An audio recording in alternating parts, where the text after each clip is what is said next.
earth, air, fire, water, heart. By your power... Oh, wait a minute. No, that's a TV cartoon, isn't it? Welcome back to our final session of Legend of the Elements, Tales of Central City. We have our same three valiant heroes back with us tonight. We have Ellen, JM, and Lloyd. When we finished our last session, we were in the... we had a bit of a cliffhanger, which we will jump straight into after one or two things just as we start out. We're playing on the Gauntlet, so as a result, we will be using the Gauntlet safety tools. So the X card is in play. You all know what that is, so I don't need to go through and explain that again. Before we start, though, and before we actually get to the resolution of this tale, at the end of the last session, certain people were coming up with different theories they thought about what was happening. I'm interested to actually find out what people think is happening before we go on. So, Lloyd, do you have any theories? Okay, that is not fair. I am not ready for theories yet.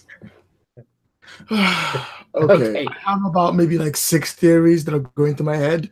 The major one I have is that somehow, whatever the spirit thing it was that Paisho stopped 5 years ago, it had something to do with his brand new student that he got, which is the first flower of spring. And whatever it was, that's also connected somehow to Officer Wen, or Mandarin Wen. I'm not sure what it is or how, but that's also something to investigate. I know something happened and it has to do with her or him. We don't actually know because no one knows what they look like. And whatever it was, it stopped Paisho from being able to fight back and it's put him in a weird coma. Okay. Does anyone else have any theories that they want to put forward before we start? Okay, Ellen? I think Paisho is having some spirit battle on a realm that we cannot see physically, with potentially some great master, maybe his student who has been summoning these spirits, and then maybe it's like an epic battle in Spirit Land. Okay. And JM, do you have any theories you'd like to put forward? I can't remember exactly what it is because my memory is only slightly better than a goldfish. But I was thinking, if I remember correctly, it was something like, I don't think he beat it 5 years ago. I think maybe he like trapped it, and something has happened more recently that it is getting free again. Maybe the student did something or somebody else, and that's what's happening to him. Okay. Well, I will set the stage. You had gone to the Dancing Dragon, the nightclub owned by Grandfather Thunder and the Rolling Thunder Triad. You had struck a deal to retrieve Mei-Ling Thunder, his daughter, in exchange for being taken to Paisho. And Grandfather Thunder carried through on his word. He took you to a storeroom at the back where the comatose body of Paisho lied on a futon in the middle of the room. As you were discussing what was happening, Grandfather Thunder had begun to speak when suddenly the tip of a jade green blade appeared through his chest. There was a startled and we'll pick up the game from there. The blade withdraws. Grandfather Thunder's hands goes to his chest and you can see blood weeping through. He falls to his knees, and standing behind him is the lady who was singing on the stage when you entered. The lady whose voice carried with it such a power that you all were touched when you entered the nightclub.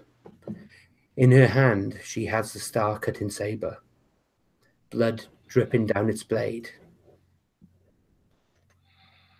As you look up into her eyes are a natural green.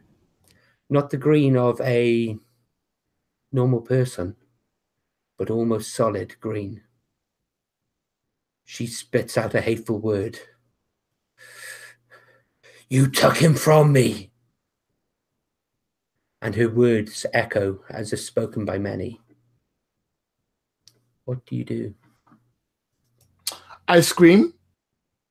Yeah, a bit of freaking out going on here. I'd be screaming. If that's okay. Is everyone okay with screaming? I'm okay with screaming. As long as good. That's what I'm doing. Ah! I'm anti-screaming. So. Ellen is all for screaming, but yeah, Kanako, no, she's cool as a cucumber. She's I think she's just trying to see what she recognizes from this woman. Like, who is this jade-eyed warrior? Is there any way that we know who it is? You don't recognize her. It is not someone you've met before. Who are you? Who are you? Is that first flower of spring? Are you asking her that? Yeah, but obviously more poetic than that. Hold up, that you? Not sure. Hey. She looks up from Grandfather Thunder on the floor and looks up at you. How do you know my name? Your reputation precedes you. And her voice growls like the crackling of fire. Oh shit. I will deal with him first. Then I will take my master. She walks over to Grandfather Thunder, grabs him by the hair. Okay. I'm gonna try and move in the way so that she can't get to him. Okay. You step in front. And Yeah. she raises her blade. Stop.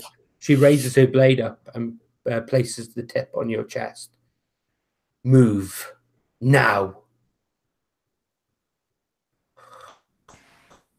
No. Why did you do this? He has hurt him. I will not let anyone hurt him. He seems to be taking care of him. You have hurt him. He has kept him from me. And the room begins to shake. I quietly move the body away. The body is still alive. Oh, good. I'm gonna try and like. Oh, sorry, almost forgot. I gotta roll for my items. Sorry. Yep, please do. Come on, last session, Lloyd. Make that roll count.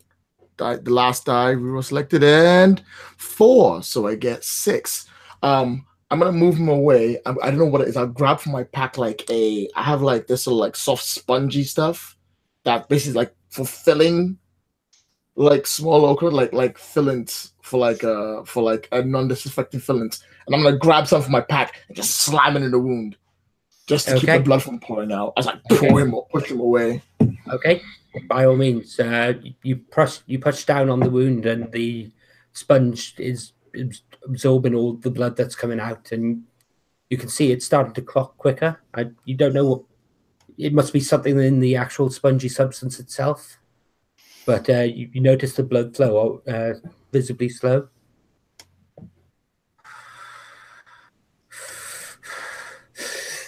Don't get in my way. He will pay. Who For will what? pay? Oh, sorry. They are dead. Who? My humans are dead. Your humans.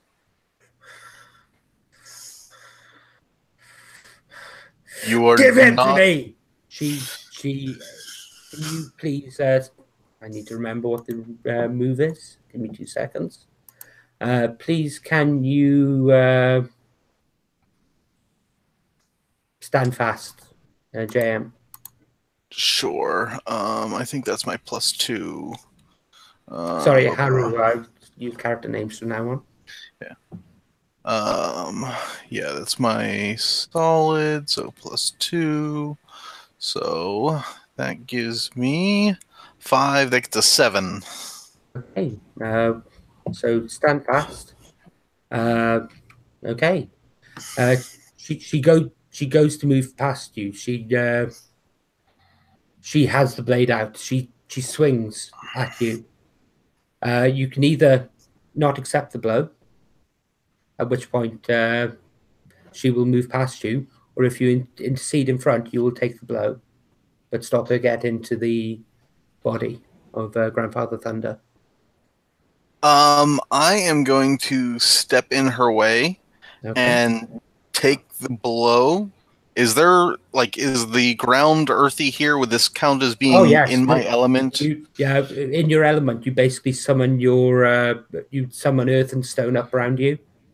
Yeah, so I step in front of her and I use my chi to just bring the stone up to basically her sword is just going to slam right into me and just bounce off of stone. Okay, so what effect does that actually have? I can spend a chi, you get it, and it protects me from an attack and the associated tag. Okay, so she swings at you, and as the stone comes up, it cuts straight through the stone, but it distracts her blow. It deflects her blow. The stone literally falls in 2 half, cut clean through, and you and her are standing face to face.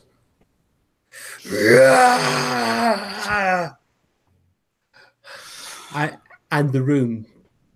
Oh Christ! The room shakes. Things fall off the walls. You can hear tiles falling off the roof outside. The ground under you is shaken.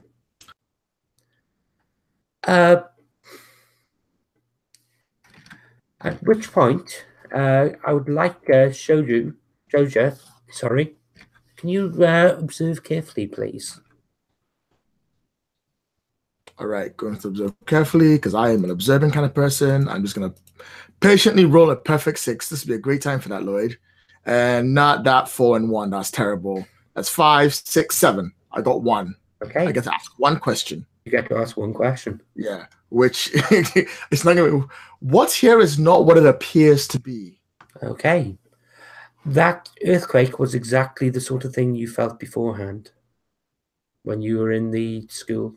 Oh, this has to do with you. Something weird is going on. I don't know what it is. It has to do with this woman and that sword, and I have no time to deal with it. All right, now that I have that long observation, quick question. What floor are we on? You're on the ground floor. Oh, good. So I'm gonna grab what's called Grandpa Thunder, and I'm gonna jump out the window. Okay. Yep. In which case, can you please move with intent? Roll plus fluid. And 6, 7, 8, 9. Do I have a 1? Tell me I got a 1. Come on, baby. Oh, +1 to fluid. Yeah, +1 to fluid. 10. Okay, with a 10, you can choose 2 of the following. You can add +1 to your next roll. You can add an environment tag. You can place a tag on a target you're getting in position on, or you're safe from immediate attack. I'd like to make him safe from imminent attack from her, and I'd like to place a tag. Also, I'd like to play a tag on the. Oh wait, hold on. What tag should I give her so she can't see us? Not blinded, because she'll see where we are. What am I looking for? Distracted. There we go. Distracted. Okay. So as the stone comes up and I see this is going down, I look to the room. I make a conscious decision. Easily, no one in this room is going to die if Grandpa Thunder isn't here. So that's my first move. I grab him. I'd like to break through the window. Oh, you know what? Actually, I'm not going to distract him. I'm going to make an environmental tag, which is environmental tag is what's the word I'm looking for? dust? No. Swim in. My brain is melting. Okay, so I'm gonna break to the window. I'm not gonna look where I'm going, but I'm gonna fall out and fall into a boat because outside the window is a river. Okay, one of the canals that One of the canals, yes, and that's the environment tag I wanted to put on canal. Okay, so you go out of the window, you fall down. There's a boat going just outside of some Water Nation folk, some traders. The peddlers, they've got all sorts of merchandise built up on the deck. In fact, they have a whole load of lettuce actually on their on their boats, and as you land in the middle of it, they look at you and go, "No, my lettuce!" I'm like, I am so sorry, but at least they're not cabbages. And that's what I'll do. Okay. These being Water Tribe, obviously they like iceberg lettuce. Sorry, had to get that joke in there. Okay, so Haru, you and Kanako are in the room with this woman. She's holding her blade. She's looking round. She's obviously looking for someone. She's looking for Grandfather Thunder. Yeah. She seems incredibly distracted. As soon as she's looking around, I just want to go and straight up attack her. With do the full fight scene, the earth shooting up and to hit her and punching her back and whatever else. In which case, then, can you please? I'm just trying to commit open violence. So that's plus hot. I can try. Surprisingly, I'm not that good at committing violence. Apparently I am, though. 11. Okay. With 11, you get to put a tag on her. Okay. On a 10 plus, your attack successful. Tag the target appropriately. Yeah, I'm gonna say. Let's see. I'm trying to think of like Avatar style. What would be an appropriate tag? Just a tag doesn't need to be a physical thing. You can slow her. You can potentially knock her out. You can disarm her. There's a wide variety of different things you can do. Yeah. Disarmed. Okay. So, can you describe what happens? Yeah.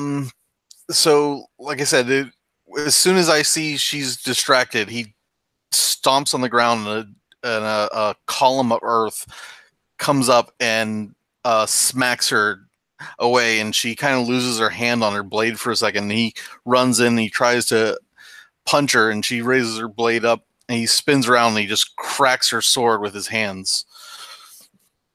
Okay. The sword spins out of her hand. It spins up and embeds itself in the ceiling.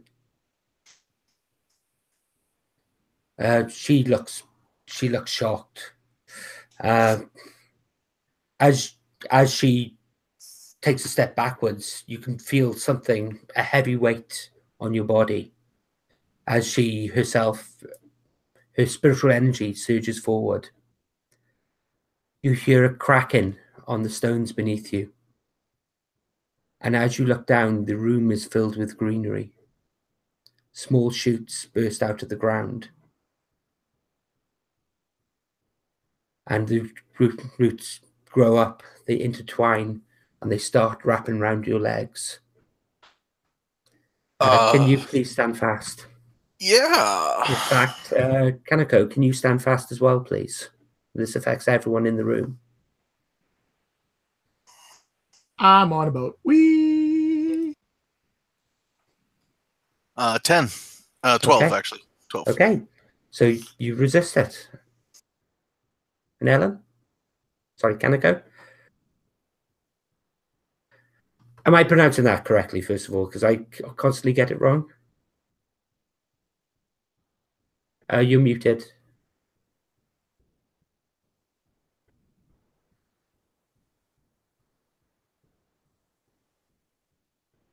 No good. So, solid -1, and my roll is 5. So I don't stand fast at all. Okay. At that point, you are immobilized. Stop this insanity. This is our friend. Why are we fighting over our friend when he cannot fight for himself? Can't we just get along? Can't we just all calm down while we take Paisho somewhere safe? This is not the place. We're in fire element territory here. She is just... the semblance of humanity that was on her face appears to have gone. She is just pure rage at this point. As you mention his name, she looks around to the floor and she can no longer see him. Is that because he's not there, or because she's just No, that's because the blind with rage? no, that's because the shoots coming out of the ground have grown up around his body. Yeah. So they've got to the level where you can't see the comatose form. She won't take some breaths, you ravenous beast, and let us have dialogue before any more injury is done. Okay. Can you roll, please? Can you roll speak honorably, please?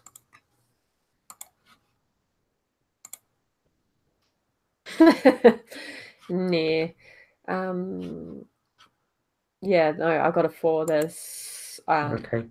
nothing's gonna help that. She turns around to look at you. What have you done with him? Where is he? And she barges past Haru to come straight for you. I gather my chi and stand firm to defend myself, and if an opportunity arises, I'd like to restrain her. Okay. In which case can you roll commit open violence, please, with plus heart?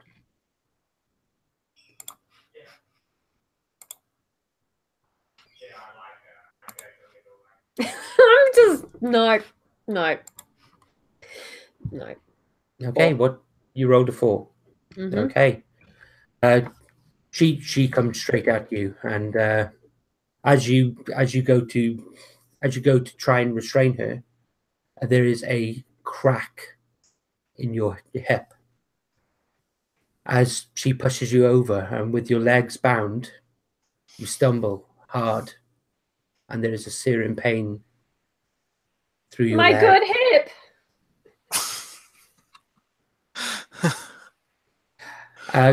Okay, so we had immobilized before. I'm going to get rid of the immobilized and upgrade that now to lame.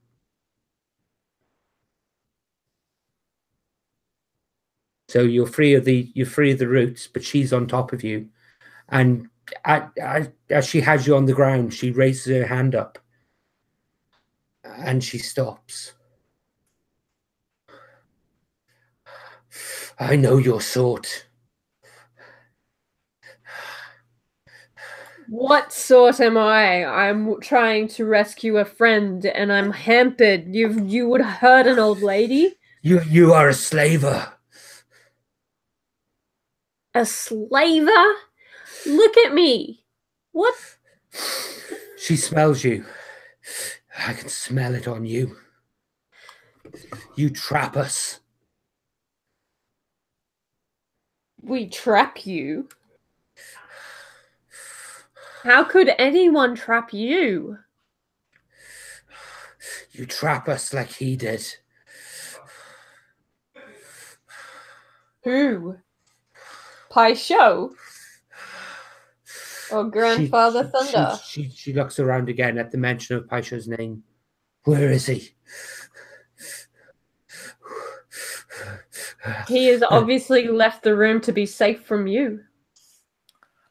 She gets up off you and starts looking around, and it's almost as if she's a child looking for their parent. Paisho is so close to me, and I feel your fear for him.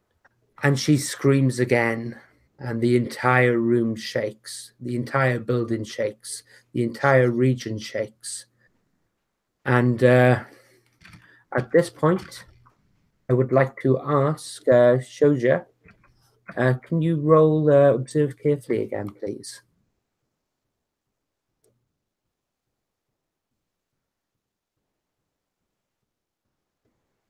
Fingers crossed for a good roll this time. And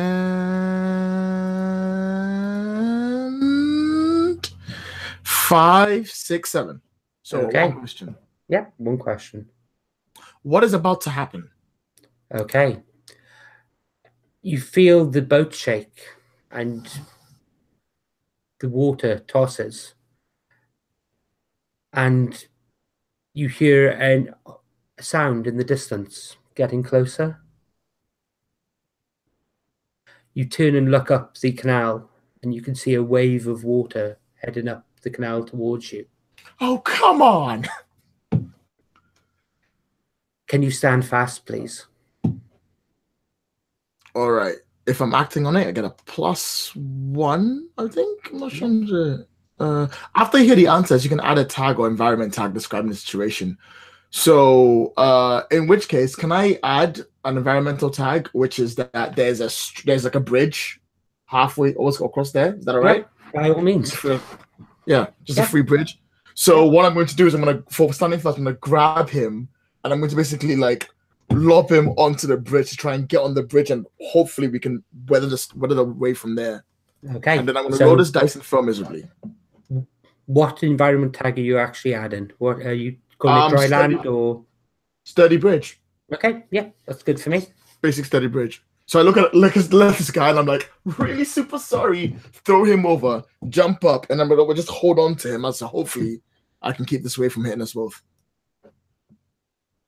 No, I can't, because that is a 3. Okay, you throw him towards the bridge. He lands on the bridge itself, but when you jump to get up there, your fingers catch the edge. And it's as if you're hanging in the air for a moment. And then you fall into the canal. Oh! Now, you're carrying quite a lot of heavy materials. Yes. And you sink. You struggle, and you sink. You can see the light fading as you go down deeper into the canal. And as you look, you think you see a movement in the corner of your eye. And another movement. And another movement. And as you look, these movements and these shifting images, you see yourself standing amongst a cohort of soldiers. Am I dying? I see myself standing amongst a cohort of soldiers. Yes, at the bottom of the canal.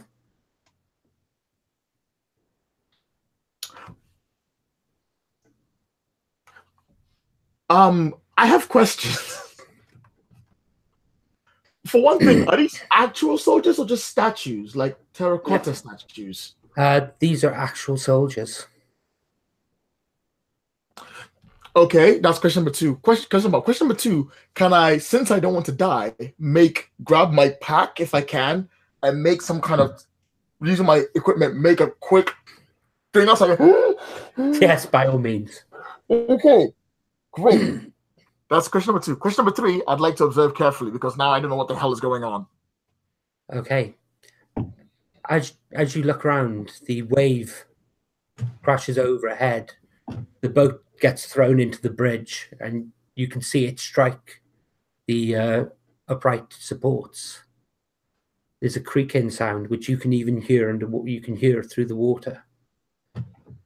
And the ground shakes again.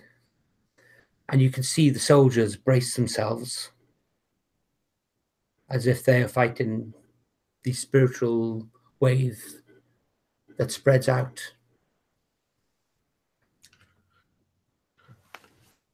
as if they are restraining something.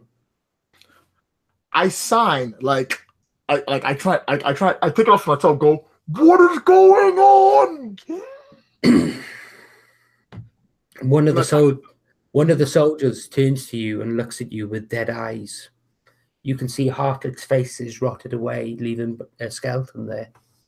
Its eyes are missing, and it stares at you and stares down at its hands covered in blood.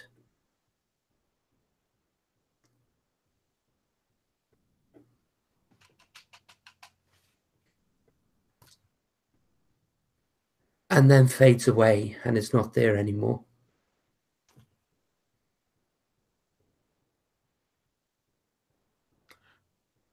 Did the rest leave as well? Yep, you're on your own at the bottom of the canal. Well, I'm going to swim back up to the top. Okay. At which point we'll cut back to the actual nightclub. First flower of spring is frantic. She's looking round. She starts to sob and falls to her knees. Haru is going to run over and start ripping the vegetation and roots or whatever's covering up Paisho. Okay. And once he gets him uncovered, he's just going to like fireman carry him. Says, "You want Paisho? Follow me." Okay. And try to get out of the building. Okay, can you move with intent, please? Sure. That is fluid, which I am +1. 9, 10. Okay, so in which case then, with move with intent, can you choose 2 of those options? Oh, sure. You expect me to actually use moves? Jeez.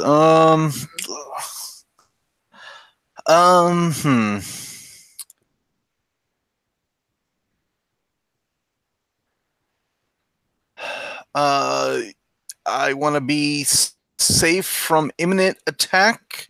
Okay. And I want to place a tag on the target that she's focused on me. Okay. That's good with me. To try and get her away from Kaneko, who's clearly hurt. Okay. She sees you with Paisho. She has a look of pure rage on her face. She reaches up and grabs the sword that's hanging from the ceiling and twists it and pulls out. As she twists it, the entire side of the building slides away into the canal. This is a 3-story building, and as she twists the blade, the entire building separates off, and the entire side separates off and falls away cleanly. This is not going well, Kaneko.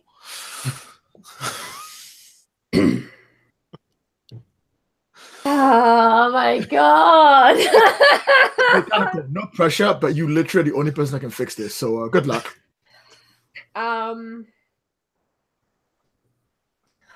I would like to resolve myself and steal my resolve and try and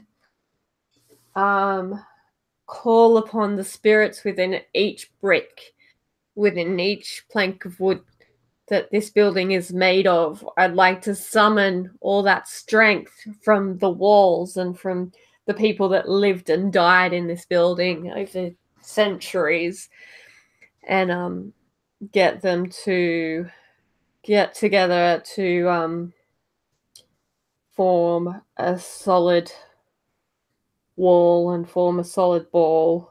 Okay. Can you please roll your commune roll, please? You're doing this hastily, so you will subtract 1. Okay, yep. So that's 9. What stat would we be using? In this case, Well, it doesn't give a stat, does it? Hmm. No, that the reason being is it's the number of things you fulfill on there. So are you? Oh, presenting yep. an offering? Ooh. My cane. I'm going to release my nice new cane into this conglomerate of bricks and wood to like form some bearings. Okay. Um. Okay, and you are in a place of power. Yes. Okay. So you get +1. So 9 minus 1 plus 1 Yeah. or plus 2? Yeah, you get +2. So Okay, yeah. So 10. Okay. So with Finally a 10, pass. okay.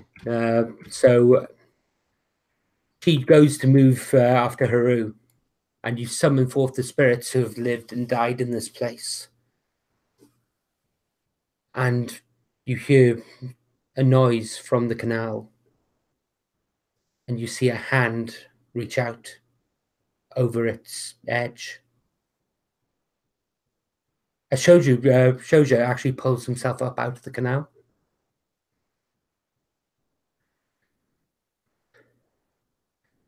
And Shoujo gets up. He's standing on the edge of the canal. He's dripping wet. Water's streaming off him. He's soaked through. Takes a moment and breathes. And then other hands press the edge of the canal. Skeletal hands, as soldiers begin to pull themselves from the waters.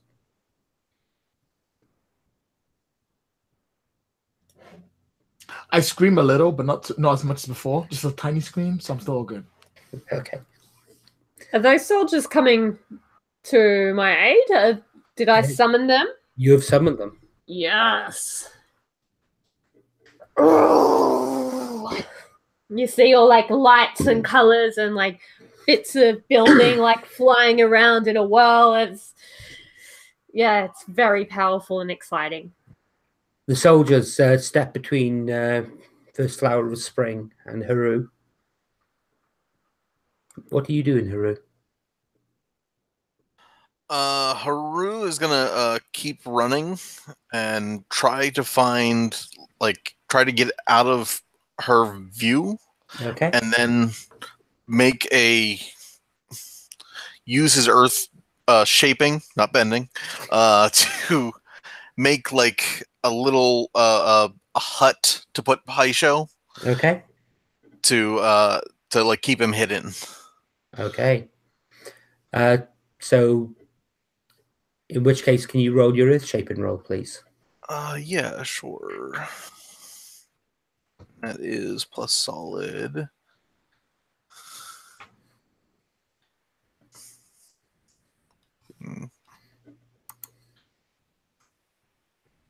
Six, 7, 8. Okay. With a 7+, you can add a appropriate environment tag to the battlefield. Okay. Safe haven for Paisho. Okay. Yeah, protected. We'll say. Or hiding spot for Paisho. Yeah. Either of those is good. Yeah. Hiding spot. Okay. So these soldiers advance on First Flower of Spring, and she backs up away from them. And can someone observe carefully, please? Anyone? Okay. Yep. By all means, Shoujo. I haven't rolled enough failures this week. I'm running failures. This is my first failure, so another one. 6, 7, 8. Okay, you get to ask one question. All right. In which case, what do we need to do to be an advantage here? Okay. The jade-eyed woman looks at these soldiers, and she looks terrified. You can see her skin gets pale. As they step close to her, the color is drained from her. Quite literally, the color is drained from her. It looks like she is about to flee. If you are going to take her out, now would be the time. I'm gonna yell that out loud to Haru, who can actually do that, because it's not my business. That's not my business. That's his business. So I go, Haru, if you're gonna take her out, now's the time.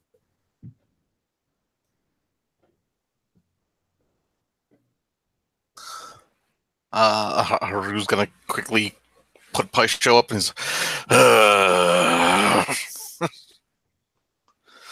and then I will turn and head back that way. Okay. And yeah, I will try to use the surprise to, like, are the buildings here like earthen walls? The buildings here are stone foundations, stone first floor, and then everything upwards is wood. Okay, so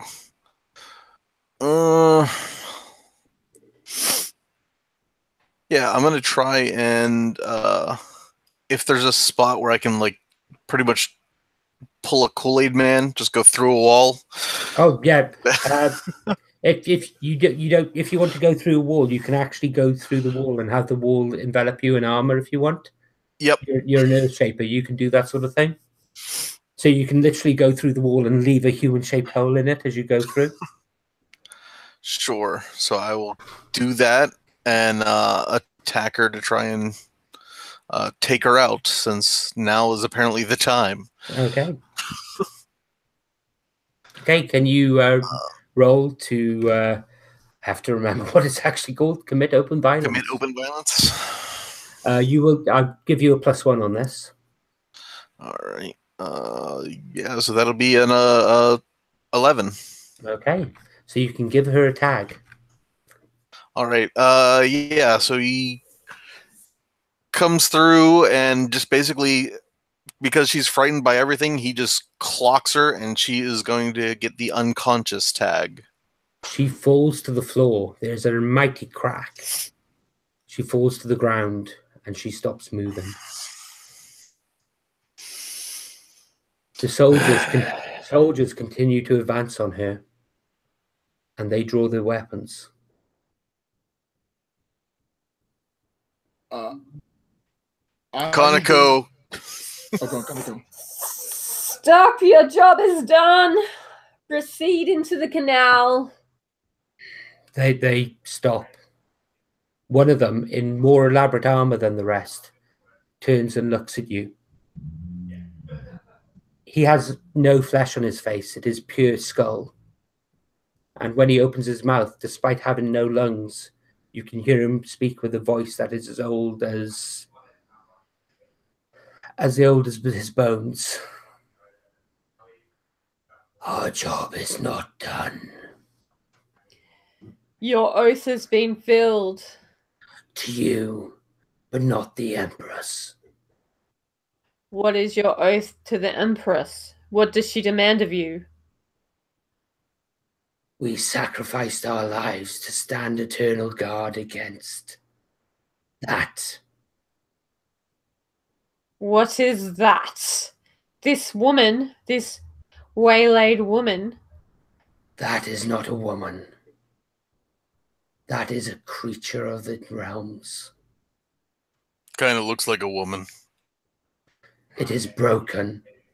It is a fragment of what it was before. But we have stood here for 800 years to guard against.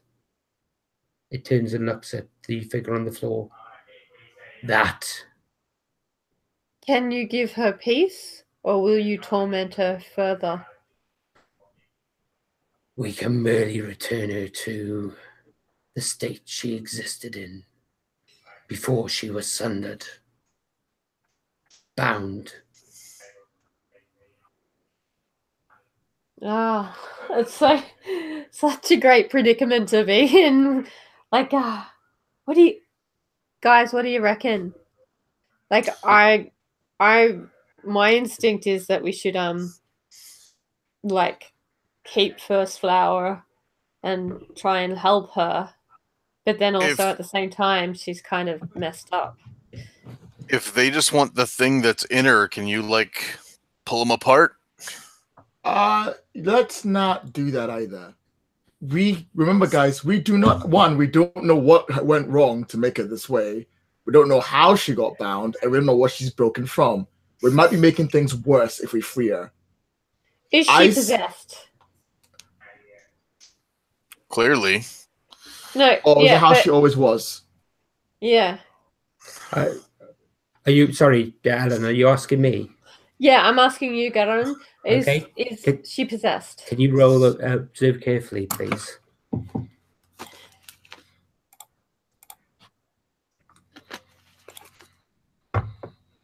I've got no idea if she's possessed because I rolled a 3. Yes, she's possessed.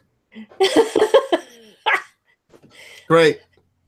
Obviously, she's possessed. Why else would she have green eyes? She might have been born with those eyes. She might just have green eyes. I don't know. You can freaking throw stones out of the air. I don't freaking know how this works. I've been told green eyes are signs of possession. By who? Who you been talking to? Yeah. So I think Hanako has looked at Haru and gotten her confirmation of the possession from Haru's vast knowledge. Yes, I think you're right. Definitely possessed. Wait, hold up a second. Yes, Scholar. Can we? You cannot refute. You cannot mess around with evidence without significant research, and we have done none. We can't just let her die. We don't know how much she's not possessed. What if it kills her with it? In which case, Shoja, would you like to roll observe carefully? Yeah, but I'm not gonna know whether she's possessed or not. No, but you can have a look at her and see what's going on. I will ask a few cool questions. 5, 6, 7, 8, 9, 10. Okay, so you can ask those questions. Okay, for one thing, she's possessed, so that's down. So first question is, what should I be watching for? You should have a look at her body. And in fact, as you look at her pale body, the pale porcelain majesty of her skin, very porcelain majesty of her skin. All the color has drained from her body, except the green eyes. Wait, what? Can I touch her, see what she feels like? As you touch her and tap it, it's a hollow sound that sounds ceramic. Okay. That was question number 1. And question number 2, who is in control here?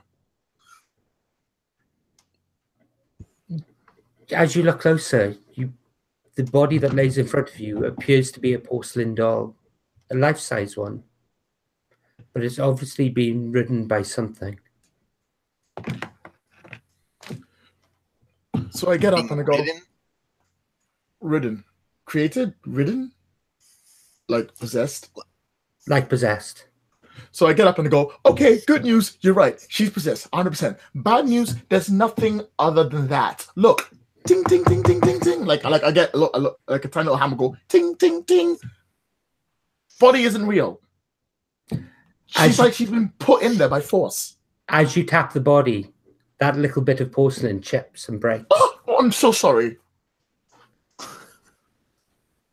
So good, then we don't need to save anybody. Just let them take her. No, stop. We don't know why she's bound. We don't know how she's bound. We don't know what's going on in there. There are a million factors involved in this. We cannot free unless we get her side of the story. Does it matter? Soldiers want to stop her. That's their job. Because she's trying to save my brother, and that means that she's important. And Paisho had great respect for her. He spent many hours training with her. You can't dismiss that. Oh, he was a fool in love. We don't know that. Actually, probably was. That's a good theory. Leave it to him to fall off goddamn doll. Paisho was much greater than that. Really? Did you see the last woman he married? Yeah, she was the runner-up. I was obviously Yeah, right. Thanks. Look, you shut up now. So we can at least destroy the porcelain thing, right? That'll. No destruction. No more. If we need to, you can call them back from the deaths. All I'm asking, Herschel, is that you trust me for this one time. I trust you. Haru, find us a carriage or a trolley, because you have 3 bodies to haul. I can't walk. This cement doll can't walk, and Pai Sho isn't going anywhere. What about Grandfather Thunder? Did he drown? No, he should be on the bridge. I really shouldn't have left him there, should I? Oh, yeah. Make that 4 bodies. All right, 4 bodies. I am really super sorry. At which point the door to the storage room bursts open with a burst of flame, and members of the Rolling Thunder Triad rush in, weapons drawn, their fists wrapped in flame. I'm like, you're late. Come on! Where is Grandfather Thunder? He's on a bridge down the road from the location. He's got one in his chest. You might need to hurry up, otherwise he'll die. They look at you. They look at the room, and then they just sprint straight past you. Yeah, piece of cake. Have you got a carriage for an old woman, guys? They're gone. People, we still have a question. These spirits are still here. We can't need to send them back. We can't. They're still. The soldiers look to your character, Ellen. They have their weapons out. Well, what is you come with us? You stand guard of this body until we release her to you. But she will not be claimed now. We just let them kill her and then they go away. That's easy. Haru, you have a promise to hold to me. Yes, to be nicer to people. This isn't people. To be honest, yeah, that's the point. I mean, like, you have been holding to. You've been doing really good. Unacceptable. Whose side are you on? No! Unacceptable. We cannot leave the waters for much longer. Well, you stay in the waters, and we'll come back. Actually, hey, is there a boat big enough for, like, all of these corpses that we have to move around?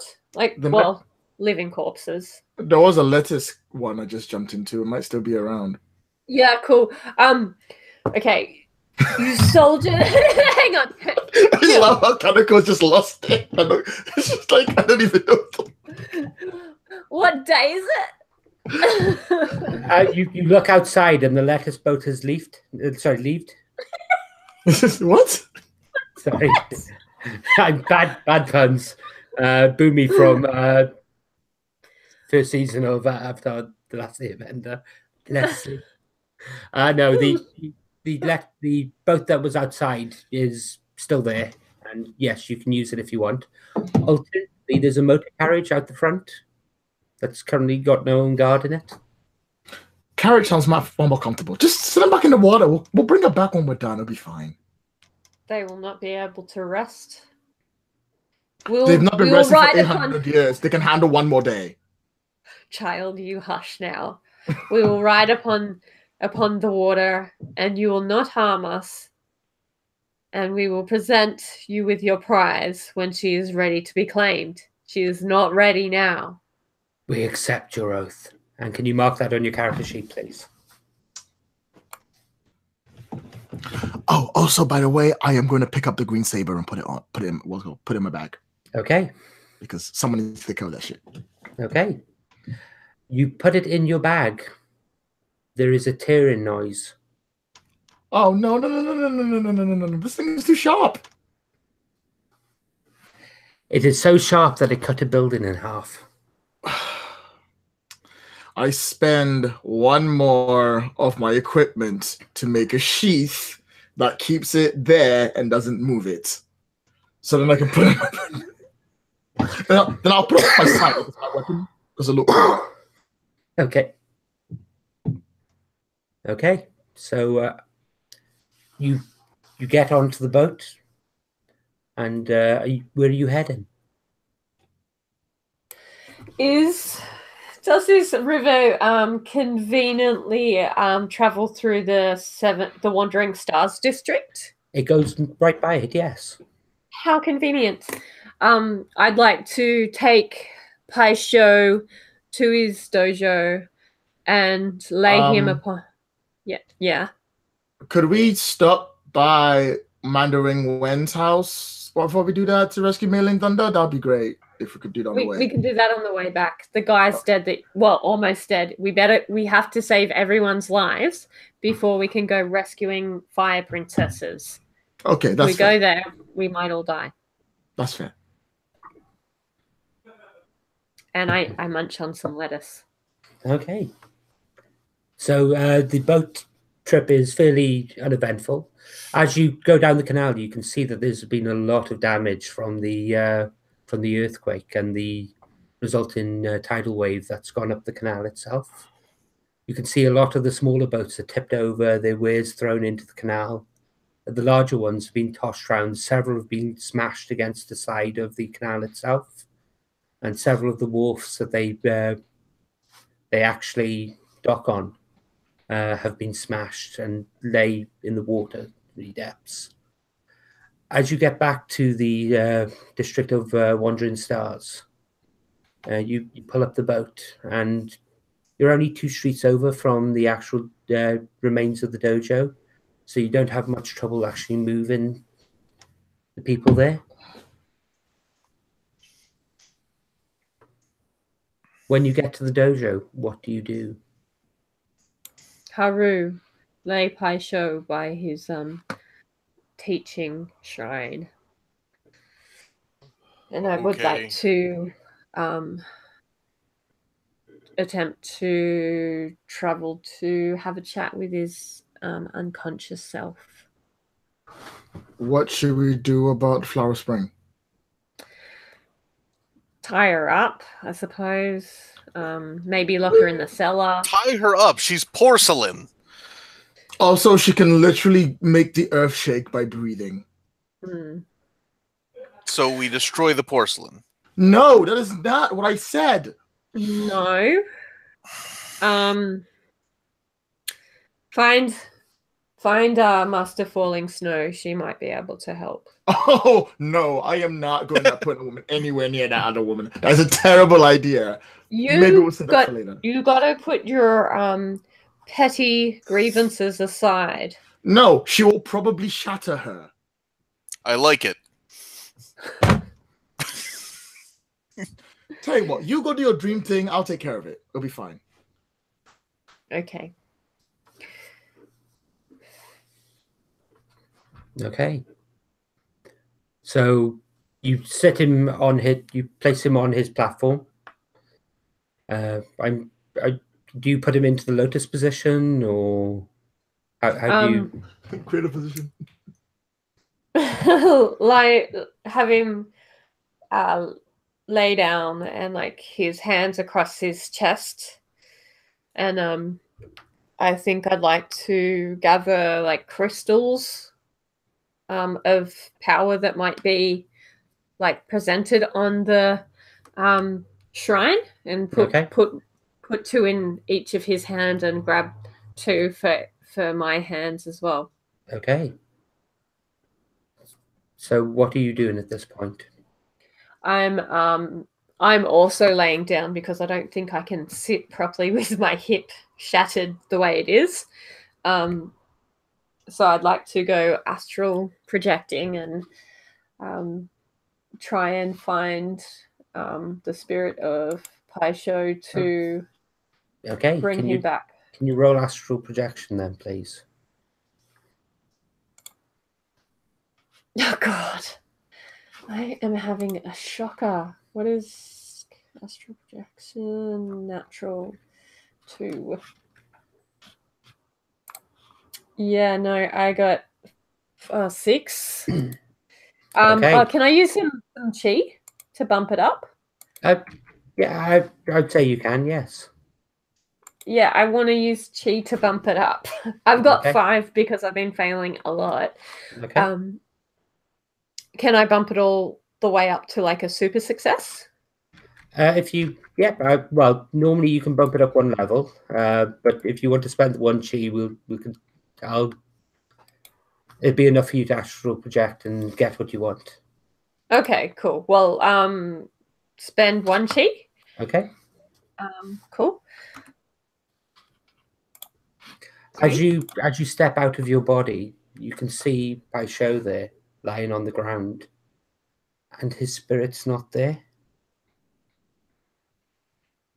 As you look at him, you can see a thin tassel going from his body and raising up to the sky and vanishing into the sky. Do I recognize what this tassel would be?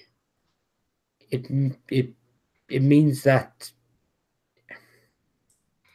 he's on the threshold between life and death.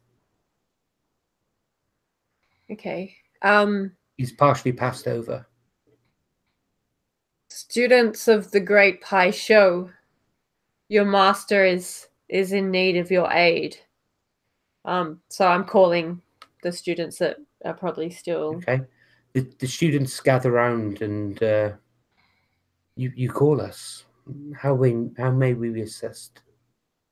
You see this lost soul before you, my friend, your master. He is not in his body. I believe that he is on the threshold and may cross over, and you will not be able to have any more lessons with him.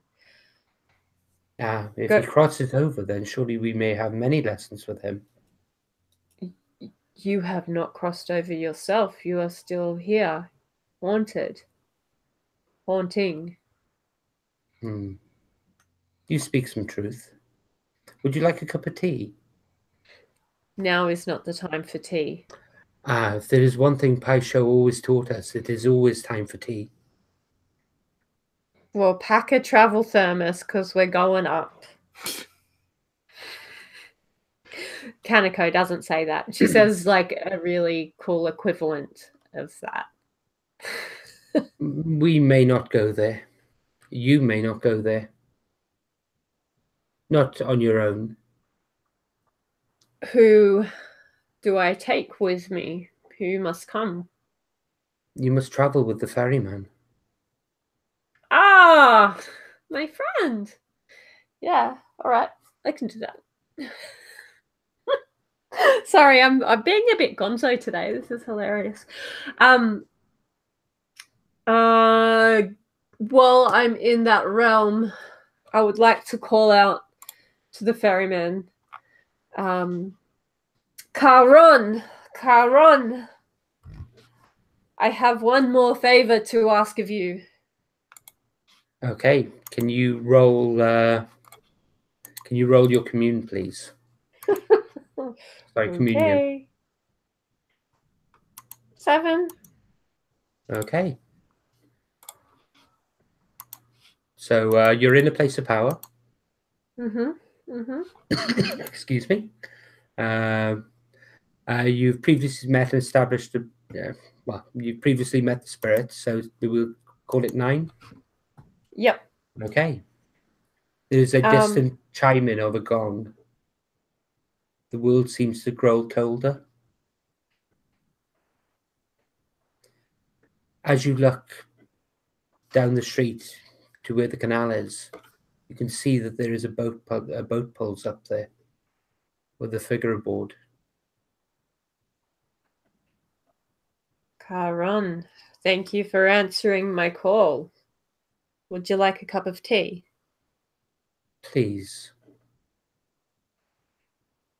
Friends, serve this fine gentleman some tea. No, I may not leave my boat. Why do you call me? You know of the Great Pai Shou. Several times he has evaded your ride.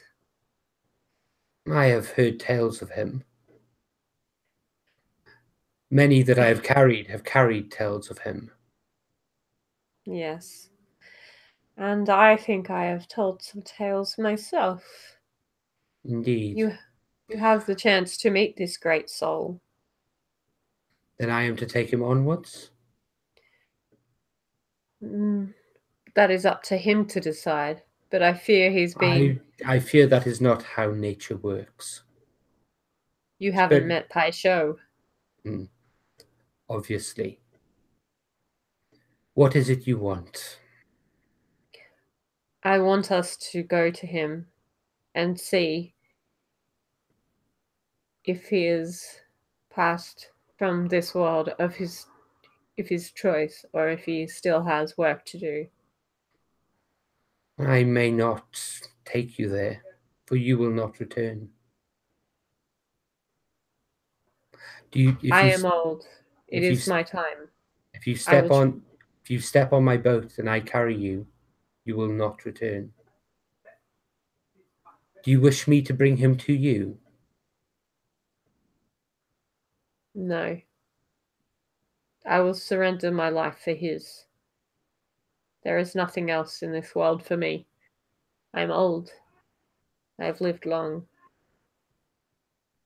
Then please, step on the boat and I will take you. He offers his hand. She doesn't need it. She's like, no, I'm fine. Steps over, like her hips are great. Okay. You step onto the boat and a mist rises up. And he takes his staff and dips it into the water and starts paddling the boat into the mists.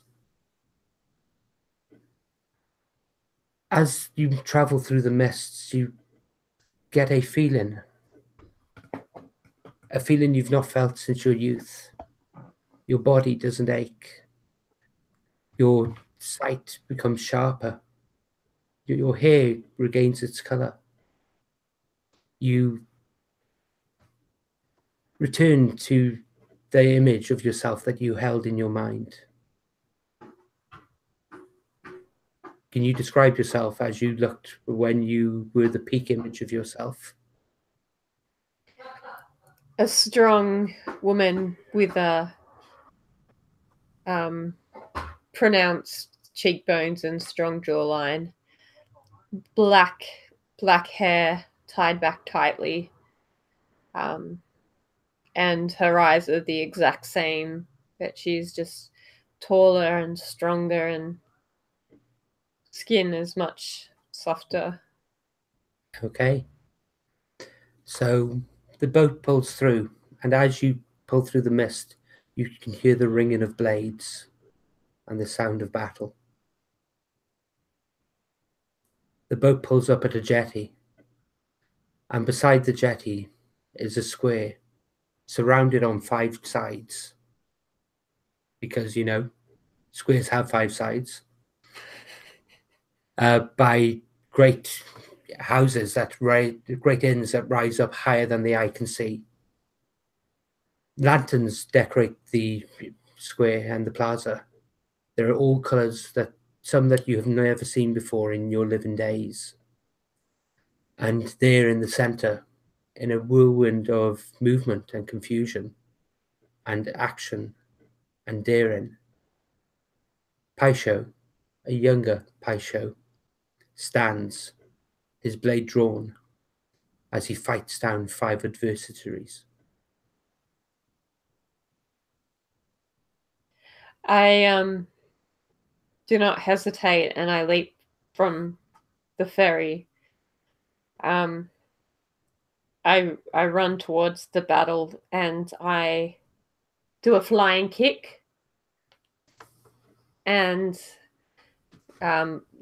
try and kick one of the adversaries away while I'm punching at another one. Okay. You are returned to the days of your youth. Your skill with fist and foot is almost as legendary as Pai Sho's. You raise your hand and you deflect the blade with the swipe of your backhand, The blade goes flying off, and Paisho turns and sees you and smiles. Well, you took your time, didn't you? Oh, my dear friend, what is going on here? They wish me to stay. I'm not inclined to. Oh, I thought that would be the case, my dear friend. Blades flinging still around, or is that still like we're having a chat while we're battling? Yep. You're having the classic old the trope of as the fight's going on, you're having a conversation. Yep, so. Awesome. I have brought a ride for you to go back home, and your brother longs to see you. He's come all this way. I think you should make the short trip downstairs to him. Oh, he's here? Not here. It has been many years since I've seen my little brother. Has he finally set up that school for himself? He's doing quite well for himself. He has taught me much on our journey to find you. Are you okay to hold them? Yeah. Oh, good times. Indeed. And I think while there's some fists flying, like she does a pat on the shoulder to him. And as you pat him on the shoulder, he turns round and parries a blow coming for you. Deflects it, then leans over and gives you a kiss on the forehead. I'll see you later, and makes a run for the boat. He jumps to the boat, and Sharon, how did you pronounce it? Oh, Charon. Rows the boat away. And as the boat disappears into the mists, we'll end that there. That scene there. Back in the shrine, you can see Kanako sitting down. She has 2 crystals in her hand that glow and ebb with power. The light from the crystals fade, and she lets out a long breath, and she falls to the ground. Is she supposed to do that? And then you hear a coughing from the figure on the dais. Oh. Tea! Someone bring me some tea! Where am I? Oh, why have I got such a headache? I didn't have that much to drink. Oh. Paisho. Little brother! Don't you little brother me right now. He jumps up and tries to walk towards you and stumbles and falls to his knees. I'll run up and try and like catch him halfway there, but it's probably huge. So I'm like, oh, that was a terrible idea. You struggle to lift him, and he struggles. He's so weak in body at the moment. Haru, what are you doing here?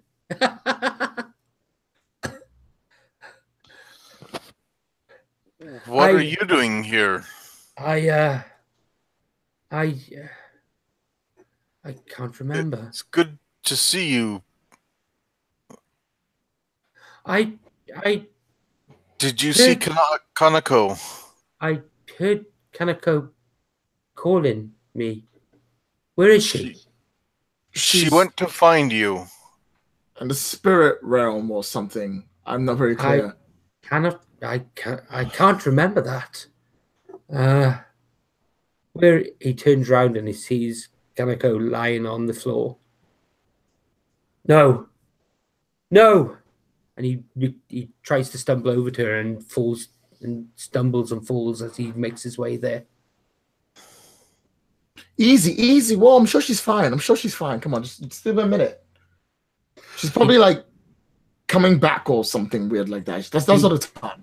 He he crawls his way over and reaches for her. She has no pulse. Wait, what? She has no pulse. Haru? Kanako, wake up. Kanako.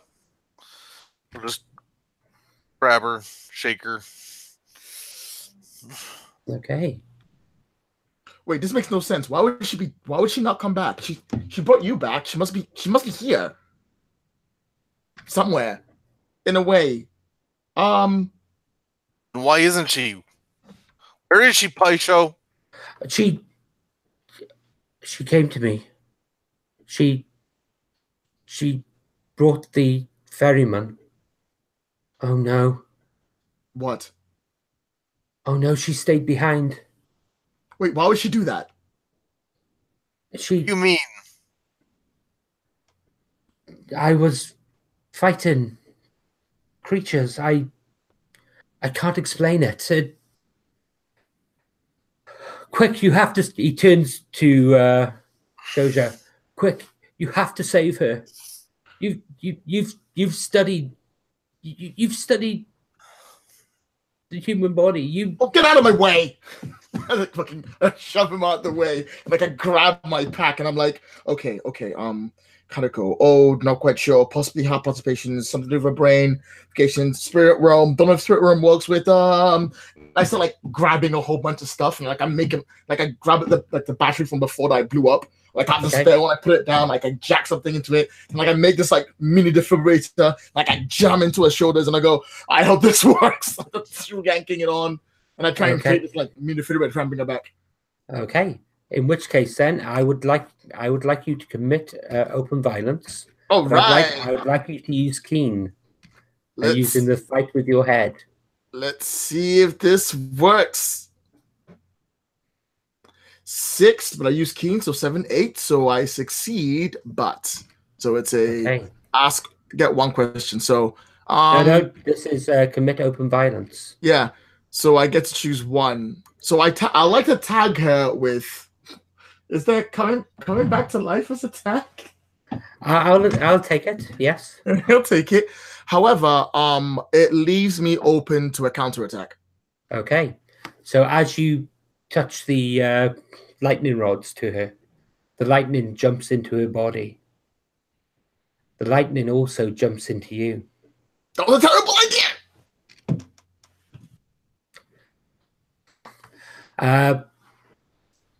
As you get thrown across the room, I'm going to give you the tag magnetic. Okay. Any hair you have currently is like wandering blossoms. But Kanako, you are standing in the square. These adversaries surround you. They have managed to overpower you. They are ready there to deliver the final blow. They raise the leader raises his sword. He swings it, and there's darkness. And you open your eyes in the shrine with a very hurting chest. And the slight smell and the slight smell of ozone. Lloyd, that'll take 2 Is that moderate? No, that'll take 2 materials for what you did. Oh, cool, excellent. I am running shots, guys. In behind a wall, in some in a mess of broken tables and burnt buildings. You hear a "Did it! Made you immortal. It hurts." Okay. Okay. At this point, Kanako, do you currently respect Shoja? I think yeah, she's lying there, chest aching. The rods are probably still sticking out, and she recognizes them and hear him calls out. It's like, "Oh, your debt is paid." Great. Okay. In which case, can Kanako add respects Shoja to her character sheet if she doesn't already do so. Sure he does. And Shoja, can you gain a cheat for completing an oath? Woo! 1 down, 3 to go.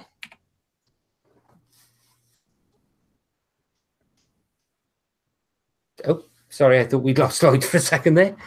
Okay, so as you lay there, you can see Pai Sho kneeling over you. You're okay. Are you okay? Please be okay. Oh, friends, you just wouldn't let me die. Now's not your time, and it isn't the right price. Of course we wouldn't let you die. Oh, you sweet beast of a man. All right. Well, I'm not much use alive with my bones and now my pained chest. I can't walk. I can't fight. What has happened? I feel I've been away for too long. You have. You're a star student. First flower. We located her. He looks shocked. Where is she? Over here. Had she been damaged? Mostly not. Damaged, so you know. She's just a porcelain thing. Of course I know. I crafted the doll. You crafted a doll? The masks, of course! I had to have somewhere to put the spirit. I thought you defeated the spirit. I did. I cut part of it from itself. The rest fled.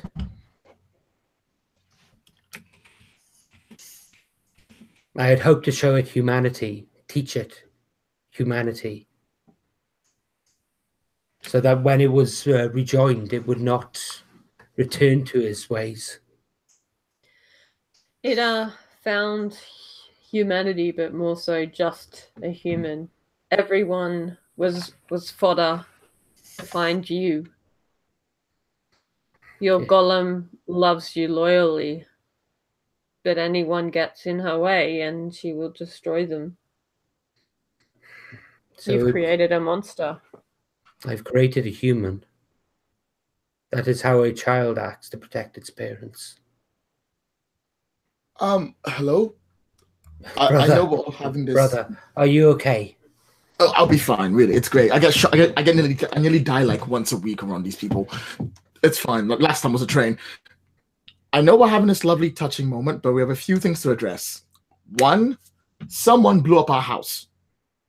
He looks around. Where are my students? Yeah. I met them on the other side. They're in limbo, haunting this building. They do not know that they've died. I remember fire. I remember part of the spirit had returned.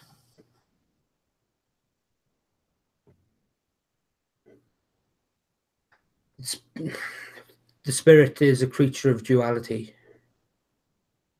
One part destroys, one part creates. One part brings life, one part takes it. I cut off the part that encouraged life, while the other part fled. That does not sound human. That sounds godlike or demon-like. You can't... It is a spirit. It is a spirit. It's not a human. No, but it doesn't understand us. And that fear leads it. I could not leave it as it was, and I could not kill it. Not even with the saber? Not even with the saber. You know the hungry soldiers hunt for her. I've long speculated that the original Empress bound them in their death to protect this land from it. Wonderful. They are ready to take her. I am at this point. You see me pulling the blackboard back again, like slowly making my way over. My hair still frizzled. I'm like patting it down, like slowly pulling the blackboard over. Okay, Lloyd, we'll just assume that anytime you want, you can produce a blackboard. Thank you. Actually, I appreciate a full blackboard. All right. Let me just get this straight to make things easier. 5 years ago, you were attacked by a giant evil spirit that both creates and destroys things that was freed by someone we don't know. Question mark. Okay. Then you cut it in two. One is good, one is bad. Bad bit got away. Good bit you put into a porcelain doll that became Flower Spring. You don't understand. You use words like good and evil. Okay. One destruction, one preservation? No. One creates life, one takes it. One creation, one not creation. Is that better? Yeah, what's the opposite of creation? Look, don't interrupt me, all right? Destruction. I know that one. Well done, Haru. Have a cookie. Oh, wonderful. There. Okay, fine. No. Happy. Changed. Shoja, I'll have a muffin. you're acting just like you did when Mum and Dad were telling you about your lessons. They You know told what? you. You know what? That's really sad. I wish they were here to see that place right now. Oh, wait, it's burnt down because of you. What a surprise. Now, more importantly, sometime between the last few months, you were beaten and put into a coma, and the whole place was burned by the part that is destruction, right? Right. So, question mark, why did it take 5 years for that to happen? And what happened around this time to make this happen? What's the last thing you remember, other than it just randomly turning up? I had a Meeting yes. with A Mandarin. He didn't give me his name. Mandarin when? I think so, yes. How do you know this? Because I am the smart one and you are the big brute that kicks at all the butts. Big circle, Mandarin when, question mark, spirit of destruction equal to question mark sign. Bam, there, case solved. All I know is that the spirit originally came from underground.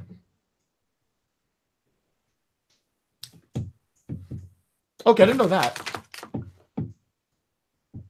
What does that mean? I don't know, but both instances when I fought it, They came from under the ground. it came from under the ground. Okay. Well, you know someone who would be able to tell us all this stuff. And I point directly to Flower Spring on the floor. There she is. Go say hello. He stands up, he walks over. Flower, can you hear me? And the porcelain doll moves and the porcelain creaks. Flower, can you hear me? Yes, master, I can hear you.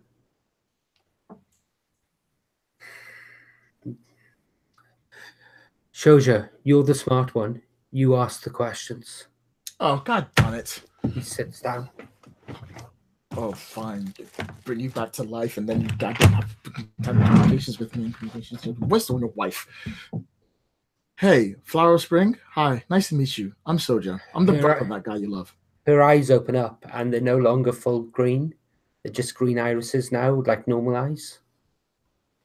I have a few questions to ask you. Yes? Do you remember what happened on the night of the fire?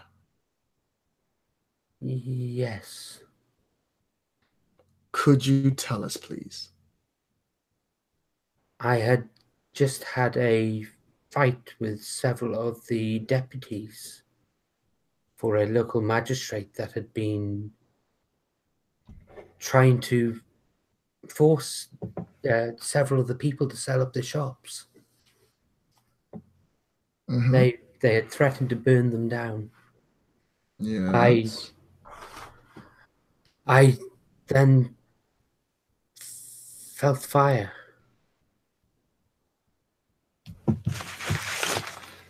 Okay, interesting. Is I that all you felt? I felt fire.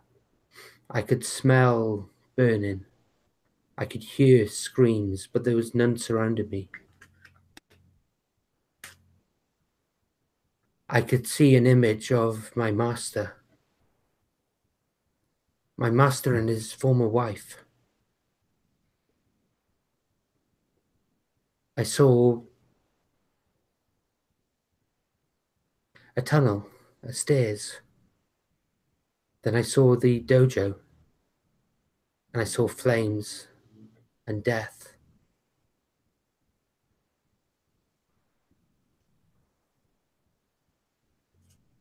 I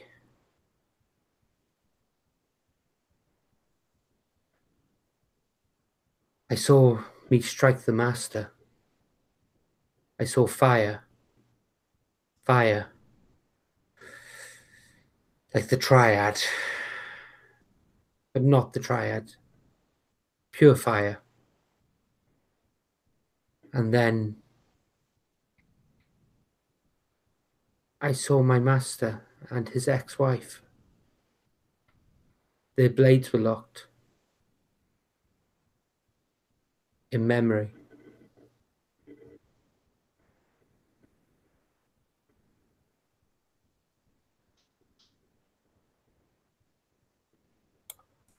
Falling Snow was battling your master. No, their arms were raised in triumph. Their blades were crossed. Like the way it was, I get up and I race down the stairs to where the mural was. Okay. So you enter the subway station. There's not many people around at this time of night. Mm-hmm. And you're standing in front of the mural. It shows Master Fallen Snow and Master Paisho. Their blades are raised in triumph and crossed. And at the bottom it says, "In memory of our protectors." Which means, so in my head I go, then this is the location. The last time that spirit, the last thing it saw was this location. Yes. So it was summoned or desummoned from here? Can you observe carefully? There we go. See, guys, I remember things. I'm not useless, I swear. Oh, 10, 11. Okay, can you ask those questions then, please? All right. What here is not what it appears to be. Okay, as you look at the mural, you can see that the actual mural itself looks to be some sort of plate over the wall. And as you look closer to the mural, you see that there's a thin seam that goes down the middle.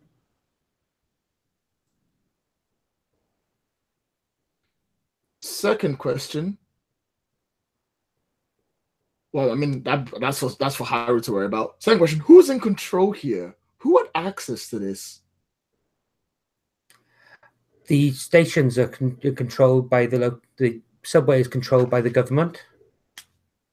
Like the Mandarins? Yes, like the Mandarins.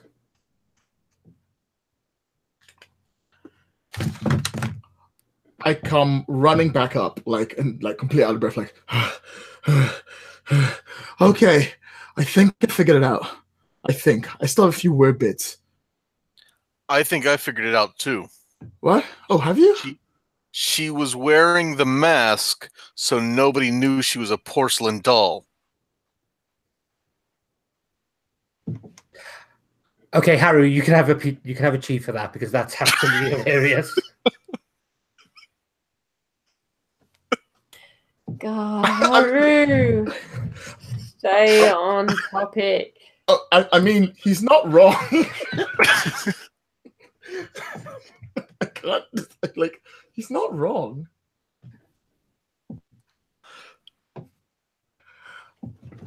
I go, I know where the spirit comes from, but I need your help, guys.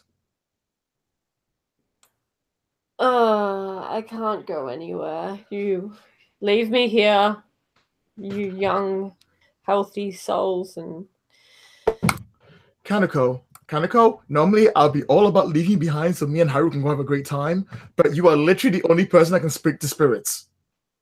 This is well and truly out of my depth. I'd like to see you try, though. You have it in you. I'm really fine. I don't mind not doing it. It's all must to you, but to be really frankly honest, Kaneko, I don't think we can function without you. You'd be surprised. Well, could you do with the benefit of not trying this one time for good old me? Hey, who brought you back from the dead? I don't know if I'm grateful for that yet. We'll see. Okay. Well, I'll take it as a maybe. I turn towards Paisho. I go, Paisho, we're gonna go kick some serious butt. Very well, brother. I'm too weak to be much help. But he reaches over to where you've put the star-cutting saber and holds it hilt first towards you. No. Mom and Dad would freak out if they thought I would ever have a right to hold that thing. Mum and Dad would be so proud of you right now. I barely remember any of the techniques. You are the smart one. I'm sure you will learn quickly. All right, fine. But this comes back to you when I'm done, all right? Besides, you are going to need it. I don't like swords, man. I put it down and go, when we're out of here, contact your wife. She's been looking for you. Also, don't teach her any of your techniques, all right? None. No, and I half suspect that she's after that sword. Yeah, probably a good idea. I'll keep track of it for now. Yes. Okay, guys, I have a really good feeling where that tunnel is going to lead. So I think all of our problems will be solved at once. Hopefully, fingers crossed. Everybody ready? Can you just carefully put me in a trolley with pillows, preferably suspension? Haru? Yeah. Haru, if you want, you can earth shape a splint or something to actually help Kaneko. Yeah. I'm sure you have some pain relief in that bag of yours. Actually, I probably do. I'll go in. Have I she's got like a busted hip, right? That's right. A little bit of opium would be nice right now. I don't. I look at Paisho. What opium? I don't. It's one of the things I don't do. Alcohol, yes. Yes, but the students do, and they hide it somewhere. Where they hide it? He points over to a tea shop over the way. Oh, not Wandering Glass. Okay. I'm gonna pop in and get some opium from Wandering Glass. Hello, can I help? Yes, I'd like some opium, please. Oh, you'll find this will be great. I'm afraid we don't have that on the menu. Wandering Blossom, I literally have a sword that can destroy buildings. Do not test me right now. He reaches into his hair, he pulls out a pouch of opium. Thank you. See you later. I'm so sorry. This is what the game has resulted me to. Okay, here's some opium. And with the if he makes the splint with earth, I will grab one of my materials and fashion a good holster so she can use that along with a cane. Okay. Okay, I'm running out of materials. Kaneko, can you remove the lame tab, please? Sure. This is good healing mud. It'll make a good cast. Good healing mud. Tasty. That Wandering Blossom is pretty good. He's a good guy. I can't believe I am privy to this. Maybe he wants to come talk to the spirits. And time to go. Oh, are we going? Yeah. Why are you here? At which point, Paisho will reach up, and you know the whole thing earlier where Haru put his hand on his face and then pushed him out of frame? He'll do exactly the same maneuver again. So he pushes and the frame shifts, so he's out of it. Thank you. All right, let's go check out that tunnel. Okay. You head down into the subway station. There's still a few people around, and as they see Kaneko walk down, they back off and start giving you some distance. Thank you, appreciate it. You get to the mural. Is that just because I look a bit like a junkie, or like why are they giving me space? Because you've got a whole load of stone actually wrapped around your leg, and Yeah. and Cool. They're nice people. Yeah, and you look worse for wear, so they don't know what's going on.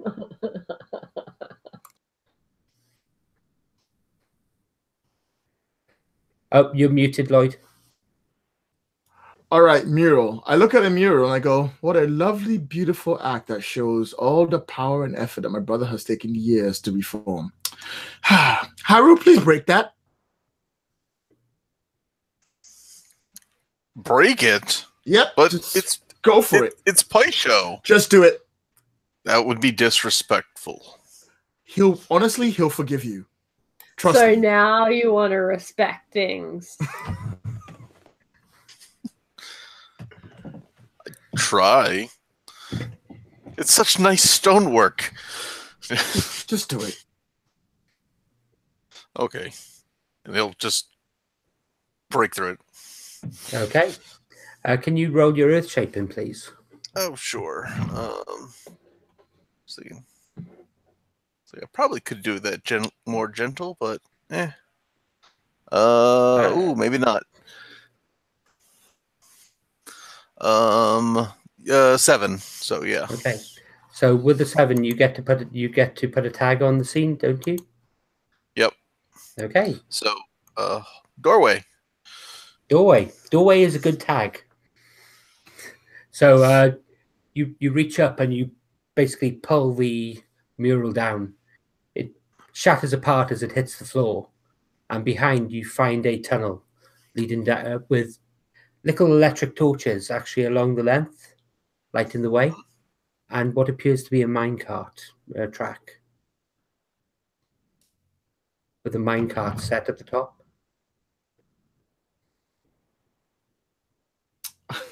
I look at the minecart and I look at my tags, specifically excited and reckless, and I go, ooh, I jump in.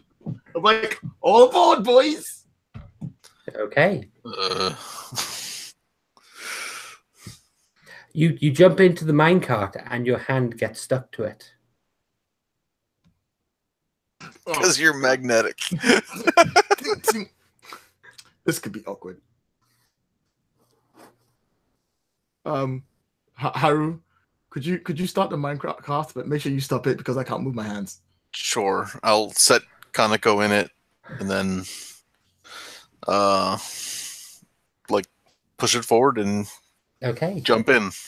And you jump in. There's quite a gentle incline. So you start moving down and you start building up speed. Getting a little bit faster. Kaneko's giggling.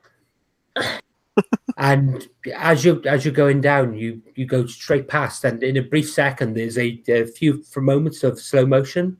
As you go past, there's actually a guard stood in an alcove by the tunnel itself, and as you go past, there's basically a freeze frame of his face going.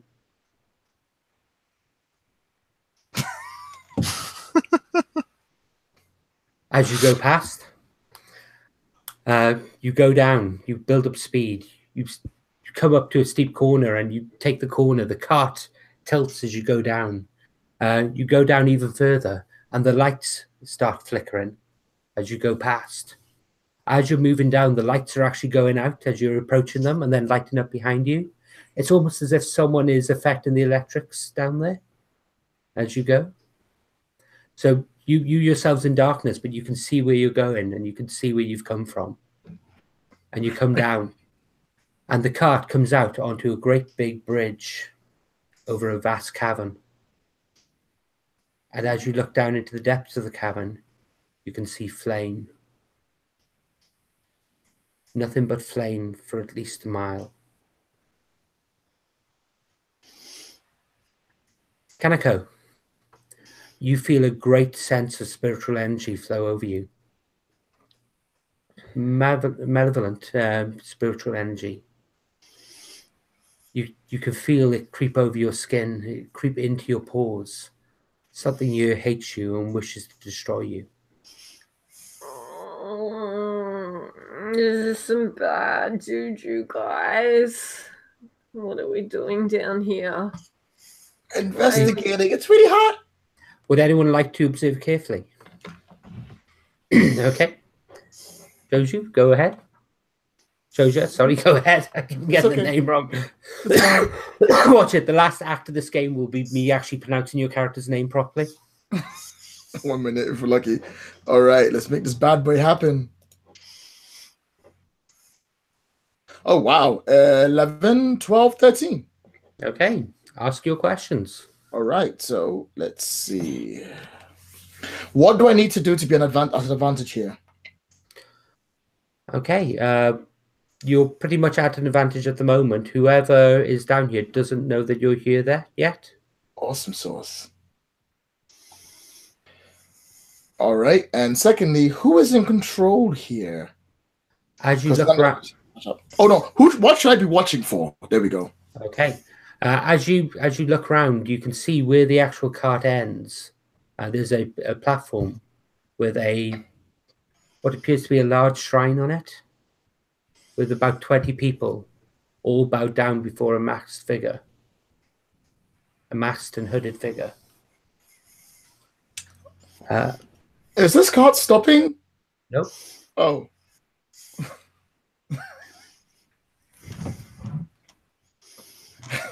I go, hey guys, there's some dudes that way, but I can't stop the cart.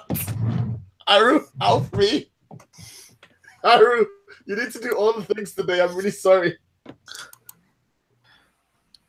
Is the cart supposed to stop? The cart is getting closer. Haru? Closer. Yeah, But before we do that, Shoja, you get one more question. Oh, I do, don't I? Oh, no, that's what I asked. Oh, yeah, because what is about... I don't want to ask the other ones because it doesn't make any sense, so I'm going to go for what is about to happen? You're about to crash into about 20 people, 20 road acolytes, knelt down in front of a shrine. All right. I would like to put the tag surprised. Okay. No, not surprised. Them or you? No, both actually. I don't know the word I was gonna look for. Not surprised. Frightened because they're not expecting that. They're like, okay. In which case, Haru, over to you. What are you doing? Yeah, when he points out that we're going too fast, I will use my earth shaping to, as we get down close to the end, to I guess like soften the dirt so that we kind of like slide into it to slow down. Okay. Kind of like a like, have you ever seen where a tractor trailer, the ramps they have in case they're going too fast down the hill? Yeah. Okay. So the cart goes down. It gets onto the platform. The earth builds up, and you slow, and you slow, and you slow. And there's a slight ding noise as you come to a stop. And the people at the base of the shrine that's down there turn and look at you. And literally within seconds, they all stumbling back. They're all shocked to see you here. Several of them reach into their robes to draw weapons. Several more flee at your sudden appearance. The figure at the actual head of the shrine, you can see that there's a dais and there's sort of like a raised section for it. You can see that he's standing there with a cane. And there is a figure on the actual slab in front of him. A young female figure with red hair. Great. All right. I try to get out of the cart and then fail, and then go. You guys go ahead. I'll meet you there. Stop. Hand off the- It's nice and warm in here, so Kaneko wants to like snuggle down in like next to Soja. Like say like, no, this is good. Kaneko, Kaneko, not. I'm trying to get out of the car. Oh my good lord.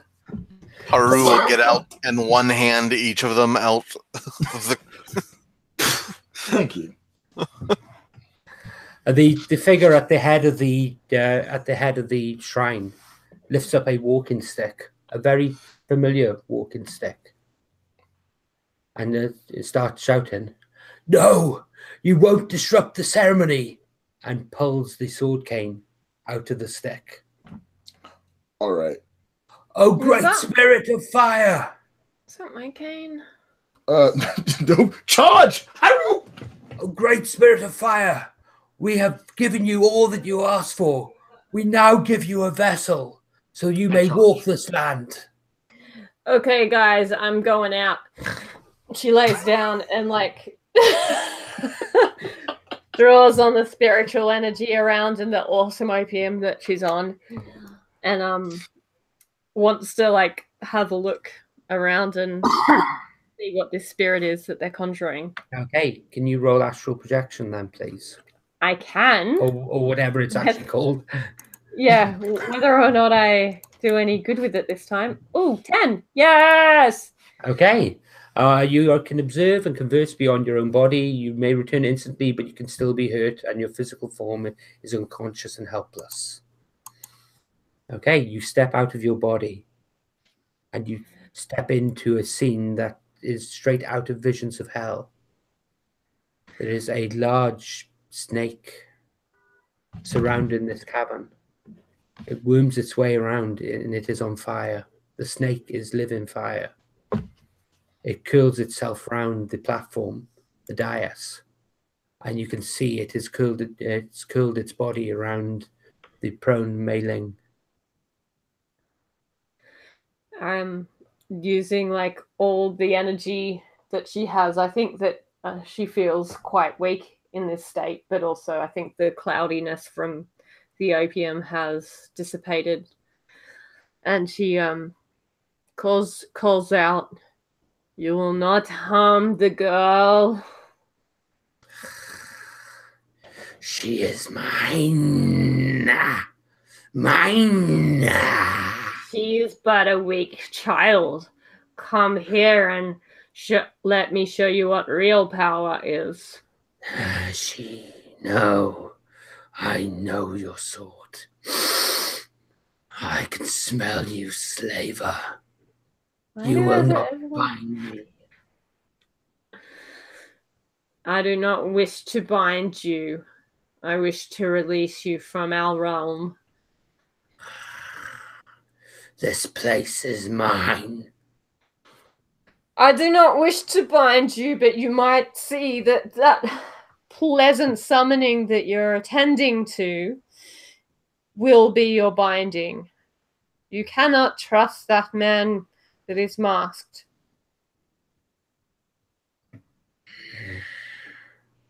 He wishes to make use of you. I do not trust mortals. All I seek is a door to be opened. Why this door? This door or another, any will do. Why must you pass through it? This world will burn. All will burn. Why? Why do things have to burn? There needs to be balance. Because I am flame. You are so... I consume all. Come consume me then. What are you waiting for? It stops and looks down at the prone Mei-Ling. There will be time for that later.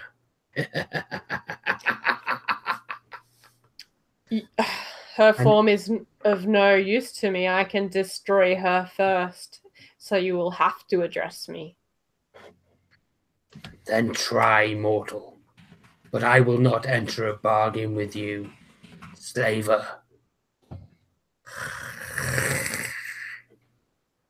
And we'll cut.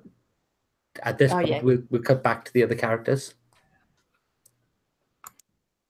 So, Magistrate Wen has drawn his sword cane.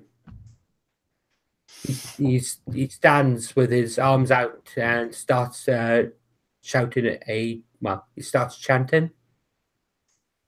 And when he starts chanting, you can see flames whipping up in the room, in the corner of your eye. If you try and look at them directly, you can't see them. But just in the corner of your perception, you catch glimpses of a flaming serpent. A serpent so large it consumes the entire room.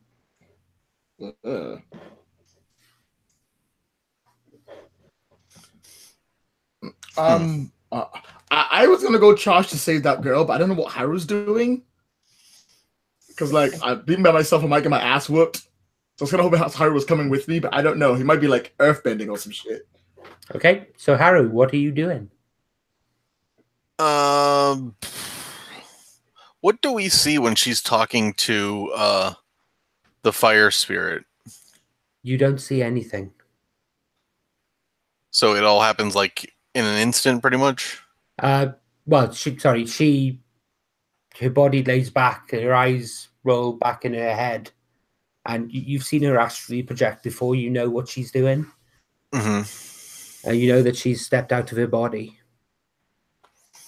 And there's a whole bunch of people with swords around and the one guy with the sword cane?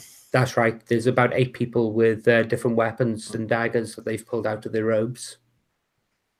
All right. Yeah, I guess, and we've made an oath to save this girl, so he's gonna just start rushing in. Okay. Just start smacking people out of the way. Okay. Are you actually committing open violence, or are you earth shaping to affect the environment? I wanna earth shape to try and basically create an opening for Soja. Okay, so in which case then, can you roll your earth shape? Sure. 8, 9, 10.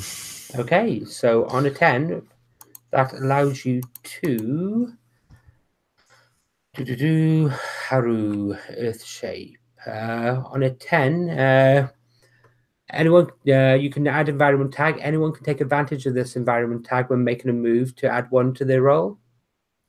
Okay. Yeah, so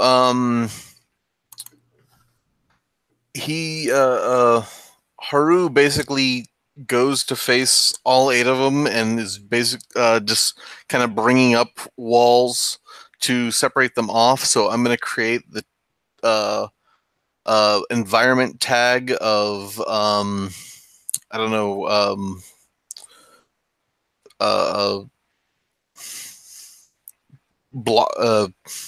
know, blocked enemy, or I don't. Blocked in. Yeah. Blocked out. Blocked out. Okay. Okay. So at which point we will go over to Soja. If you do a move that takes advantage of that tag, you can spend a chi to actually up the result by 1 level. You also gain +1 to the roll. All right, so I don't have time to stop or like do anything cool, but I need to get to the girl. So I'm gonna rush through that gap he's made me to her, and I'm basically going to like bull rush what's called the man with the cane who's throwing a sword cane, who we don't know yet because his face is hidden. Yeah.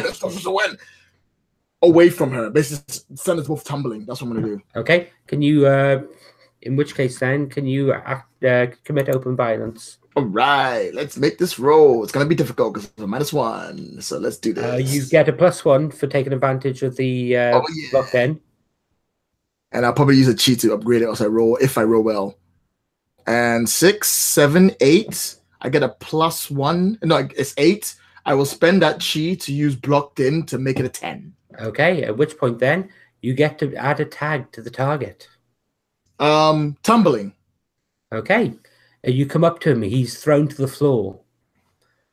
His blade goes skittering out of his hand, and his mask gets knocked off. And yes, you can see it's Magistrate Wen. What a surprise! Wow. I am completely shocked. I go, Officer Wen. It couldn't be. Actually, I figured it out already. It's fine. Don't worry about it. That's cool. Curse you, kids. He is an old man, so curse you. You will not stop me. I will control this creature. What, the same way you tried to control it 5 years ago? That wasn't me. Oh, wait. Oh, really? Oh, I take my note and I'm like, huh, that wasn't you? Hey, who did that then? It escaped on its own. But Focus. Sorry, you're right. By the way, he will reach for his sword cane. I'm like, you know, we don't have to do this. No, if I am to be emperor, then has to happen. Hey, who made an emperor? What did you think this was about? A control of a pitiful district. There are bigger things in play here. With that creature in my control, none would dare oppose me. The crown would be mine. Actually, you know what? I didn't think of that either. I was too busy being focused on the case. I take my note. I'm like, nope, focus. Sorry, yes. Where were we? Fight to the death. As you wish. No, wait, that was... And he swings at you. Like, I'm falling backwards. Okay, should I stand fast? Yes, can you stand fast, please? No problem. Can you describe how you're standing fast, please? Yeah, because I'm not a fighter. I'm not putting my mind in the right set. So as he's coming towards me, I'm like tumbling backwards. He's swinging and like ducking under his blood, like crawling away, trying to get my footing. Okay, so can you roll it then? And you have you can take advantage of his stumble tag. So if you want to spend a chi, you can upgrade the result by 1. I'm not going to because I want to fail this one. Okay. And I fail awesomely. Okay. He swings at you, and his blade pierces your shoulder. Ow! Oh! You fall to the ground. This one will have to do. Oh, great creature, we give you a sacrifice. And he pulls out the sword cane. And as he does, the runes on the actual blade begin to glow. Can you stand fast again, please? Yeah, I'd want to rush forward at that point if I can. Okay. Yeah, we just have Shoja stand fast, and then we'll. Okay. I stand fast, and I get a 9. Okay. Plus my solid, which is 0. But do I or do I not spend that chi? Yeah, I just got that chi. Let's spend it. I'll spend that chi on his stumbling to make that a 10. Okay. So in this case, he stabs you. The runes on the blade begin to glow. And Shoja, you see the serpent of flame around you. The serpent. And, okay, Ellen, you watch this. The serpent dives into Shoja. No! Demon! Release my friend! Shoja, your eyes glow with fire. You can feel an energy in you. You can feel a desire to burn, a desire to destroy everything in front of you. These petty mortals, they are nothing to you. They are your friends. You've traveled long and far with these people. But you want to destroy them, but you've saved their lives. Why would you want to destroy them? And every time the spirit tries to get its talons into you, logic prevails. And it is pure logic that saves you in this instance. It isn't emotion. It isn't faith. It's you putting your thoughts in order, aligning your thoughts. And that provides a shield that the spirit just can't crack. And Haruko, you watch as the spirit is expelled out of him. And, okay, Haru. You were rushing forward. Yeah, I see the spirit expelled out of him. Yep, you can actually see the spirit now. Like And as I a, go, plan successful. You can see a giant serpent of flame surrounding the entire room. surround. Ooh, wow, that's something new.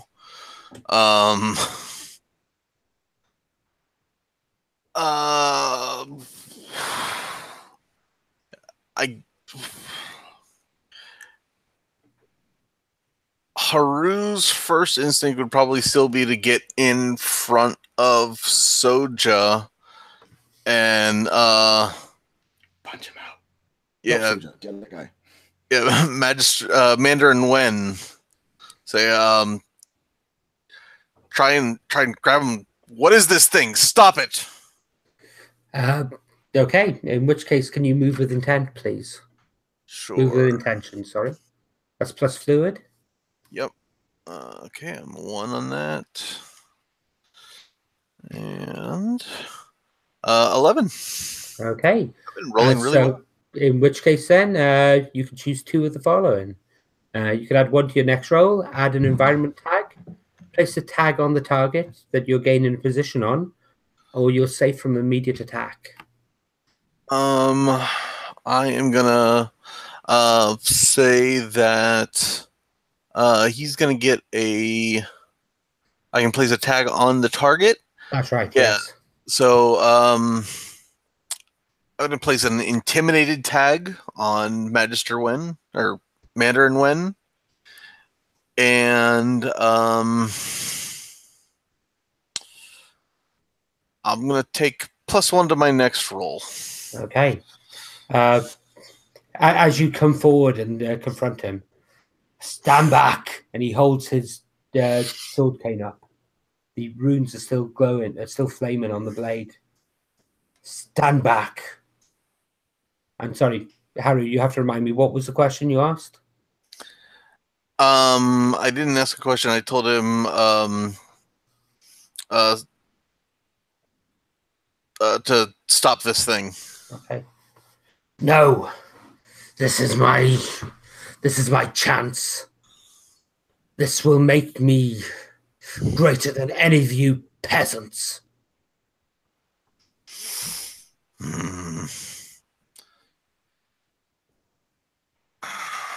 I'm gonna try and clock him. Okay. Commit open violence. Yes. Don't talk badly about peasants. Open violence is hot. Okay. Come on. Okay. Ooh, 6, 7. Okay.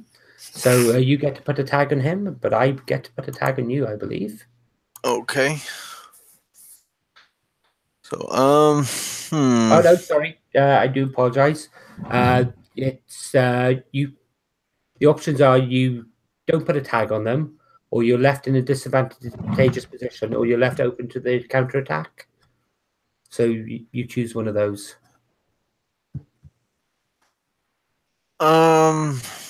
So okay, on a 10, I tag them. On a 7 through 9, I either don't tag them, I'm left in a disadvantageous position, or I'm left open to their counterattack.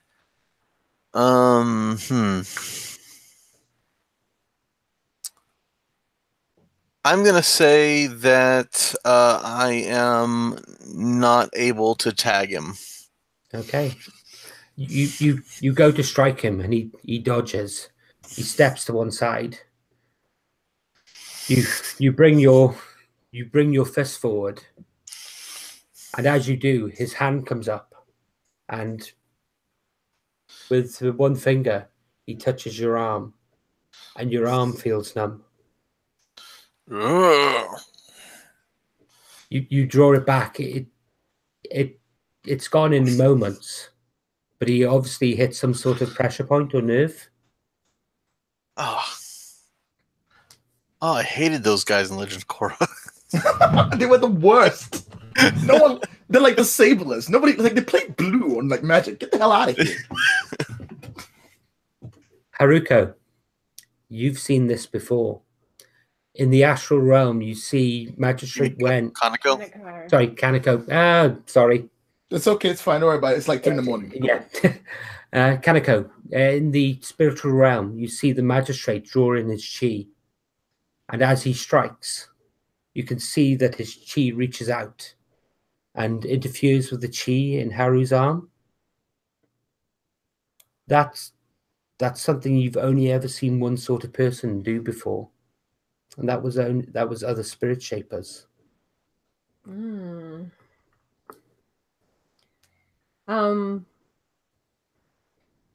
I'd like to use my spirit strength to launch at Magistrate Wen.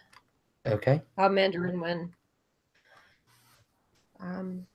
And knock his spirit from his body, so he would have to face me here. Okay. Can you commit open violence then, please? Yeah, I can. So hot. Yeah, it is. I got boxcars. I don't actually know what boxcars is, I'm afraid. 12. Like okay. 6. It's okay. I learned that last week as well. I'm like, what the hell is boxcars? Yeah, I learned it from the Americans. I know what Snake Eyes is, but not the other end. Yeah, train carriages. Snake Eyes is a cool ninja on G.I. Joe. Ah, cool. No, but anyway, you reach out, you strike him, and describe what happens. I don't think he was aware of like my spirit form being moving around the room, and I run over to where he is in like a blur of light, and using my open fist, I hit him solidly in the center of his chest, and a look of shock would like come on his face in the like real world, but in the astral world, his form falls out behind him, out of his body, and then once his like spirit is pushed out of his body, his life form, like body form, would like crumple to the ground. Okay.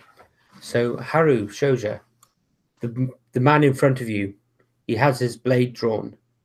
Suddenly there's a startled expression on his face, and he collapses away. He tumbles down as if lifeless. The runes on the blade extinguish. Cool, nothing hurt.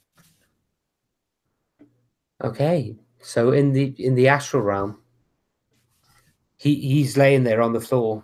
He's carrying the spirit of the actual sword cane.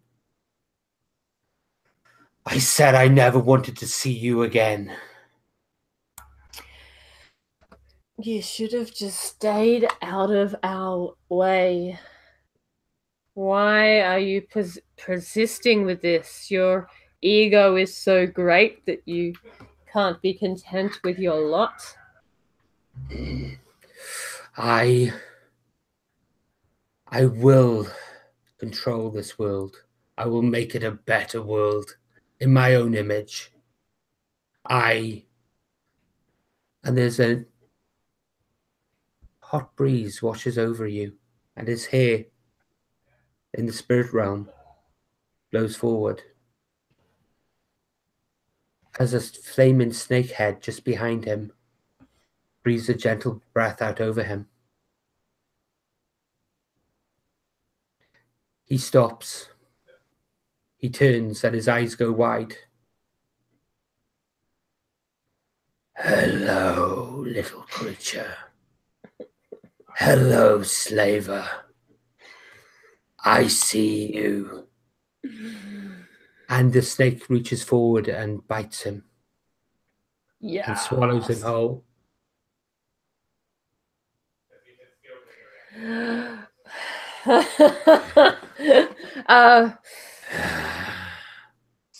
Great spirit serpent, I do not wish to trap you within a weak human form. Then set me free. Promise not to devour the universe. This man offered me freedom. I devoured him. He did not offer you freedom. He offered you trappings within a weak human form. Where would you go? He is what you call a slaver, not I. I have the same skills. I could trap you if I wish, but I do not want to do that to you. I ate the one who offered me freedom from this confinement. Think why I did that. And the snake slithers towards you. No. It is my nature. And its jaws widen. And it leaps for you. I'd like to do like Dragon Ball Z Kamehameha. like chi energy, blasting with chi energy. I'm sure I can do that. Okay, can you commit open violence? Yeah.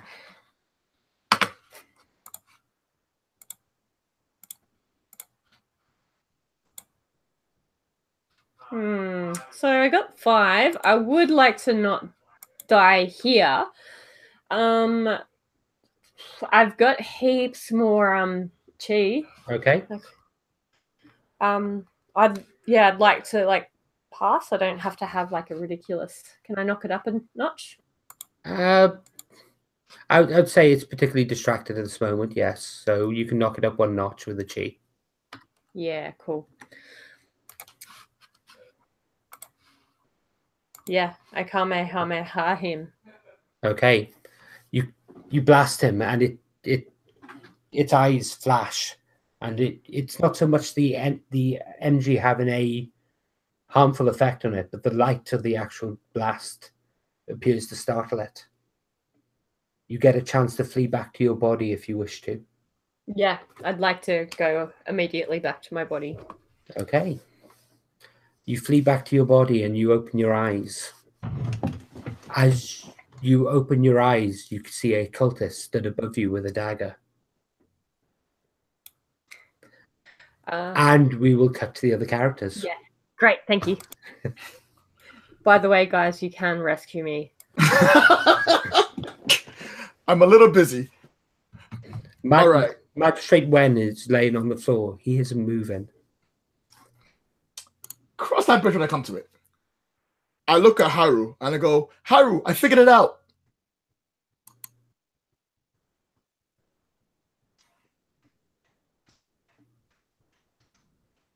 Haru? Oh, you froze up for a second. I'm sorry. Oh, sorry. Haru, I figured it out. I know where we are. Yeah, we're underground. No, better than that. We're under the canal. The canal's where the spirits are, which means they're above us, which means the only thing stopping them from coming down is the roof. And I look at him like a... Right. Do your thing. Oh, right. Ground, yeah. Thank you. I'm not used to it being up there. That's perfectly understandable. Someone should probably go rescue her. Oh, wait. And while he's doing that, I'm gonna go try and rescue her. Okay. So what we'll do is we'll do Shoja first, and then we'll cut to Haru and you get to describe his shaping. So Shoja, how are you rescuing her?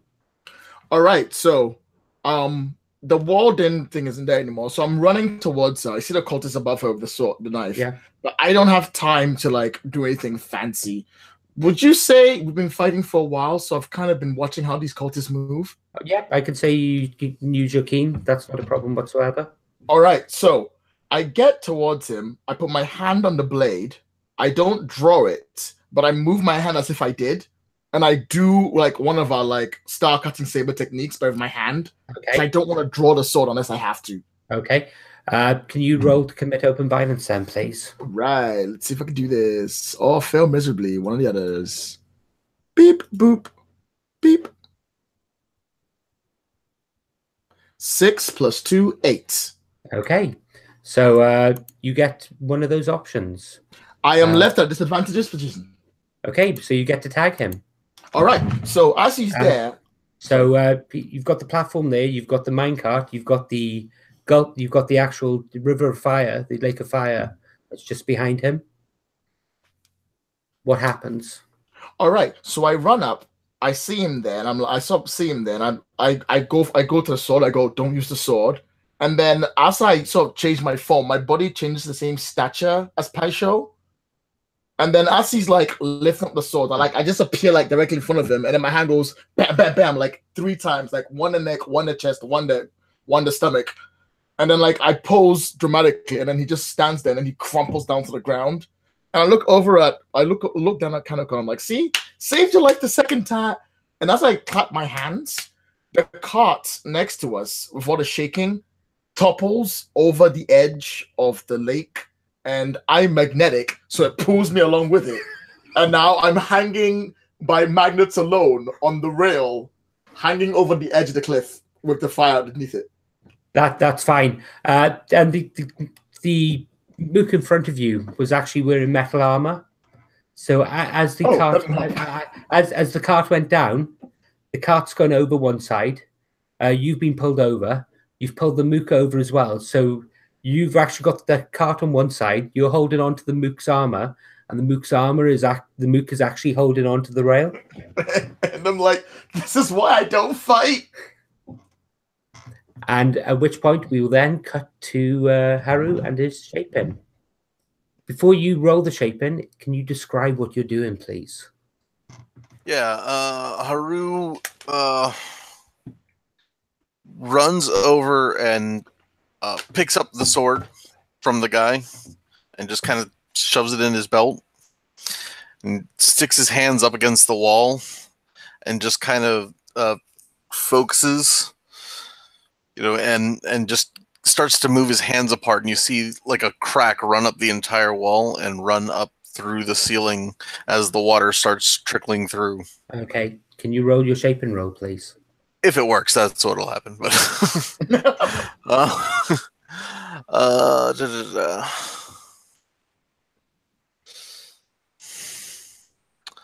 7, 8, 9. Okay, so I believe you get to place an environment tag. Yes.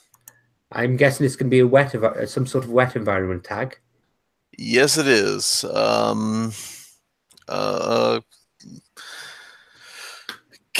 Canal. Flooded. Go flooded. Yeah, flooding from the canal. Okay. So the water comes down. It starts flooding in. As it comes in, you see figures in the water. But these are actual bodies. And you see skeletal bodies fall to the floor around you as the water comes in. The water piles down. It starts to roll into the lake of fire, and a great steam is thrown up. The steam obscures everything. And more water is coming. More and more water is coming.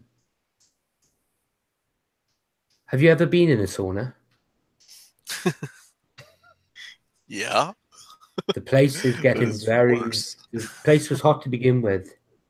It's now incredibly hot and humid, and you can barely see in front of your face.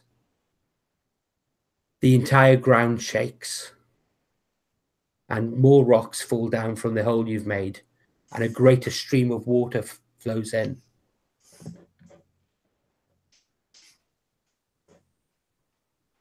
You're knocked off your feet in the actual flow of water, and are carried down to where Shoja is.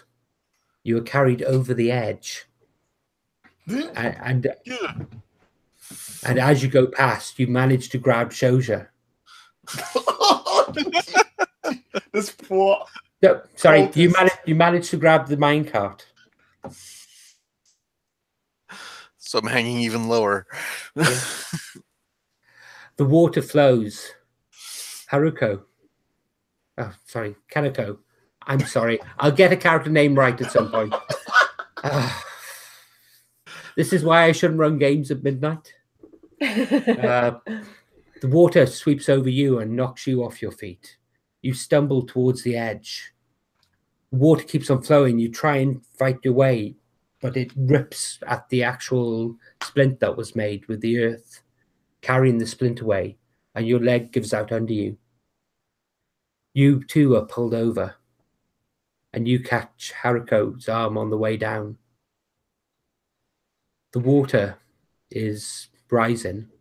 There's a greater deluge of it coming down. You're hanging. Shoja is your grip. You can feel the water flowing over you is stripping the electricity from you. You can feel that you're actual starting to demagnetize. This is the worst time.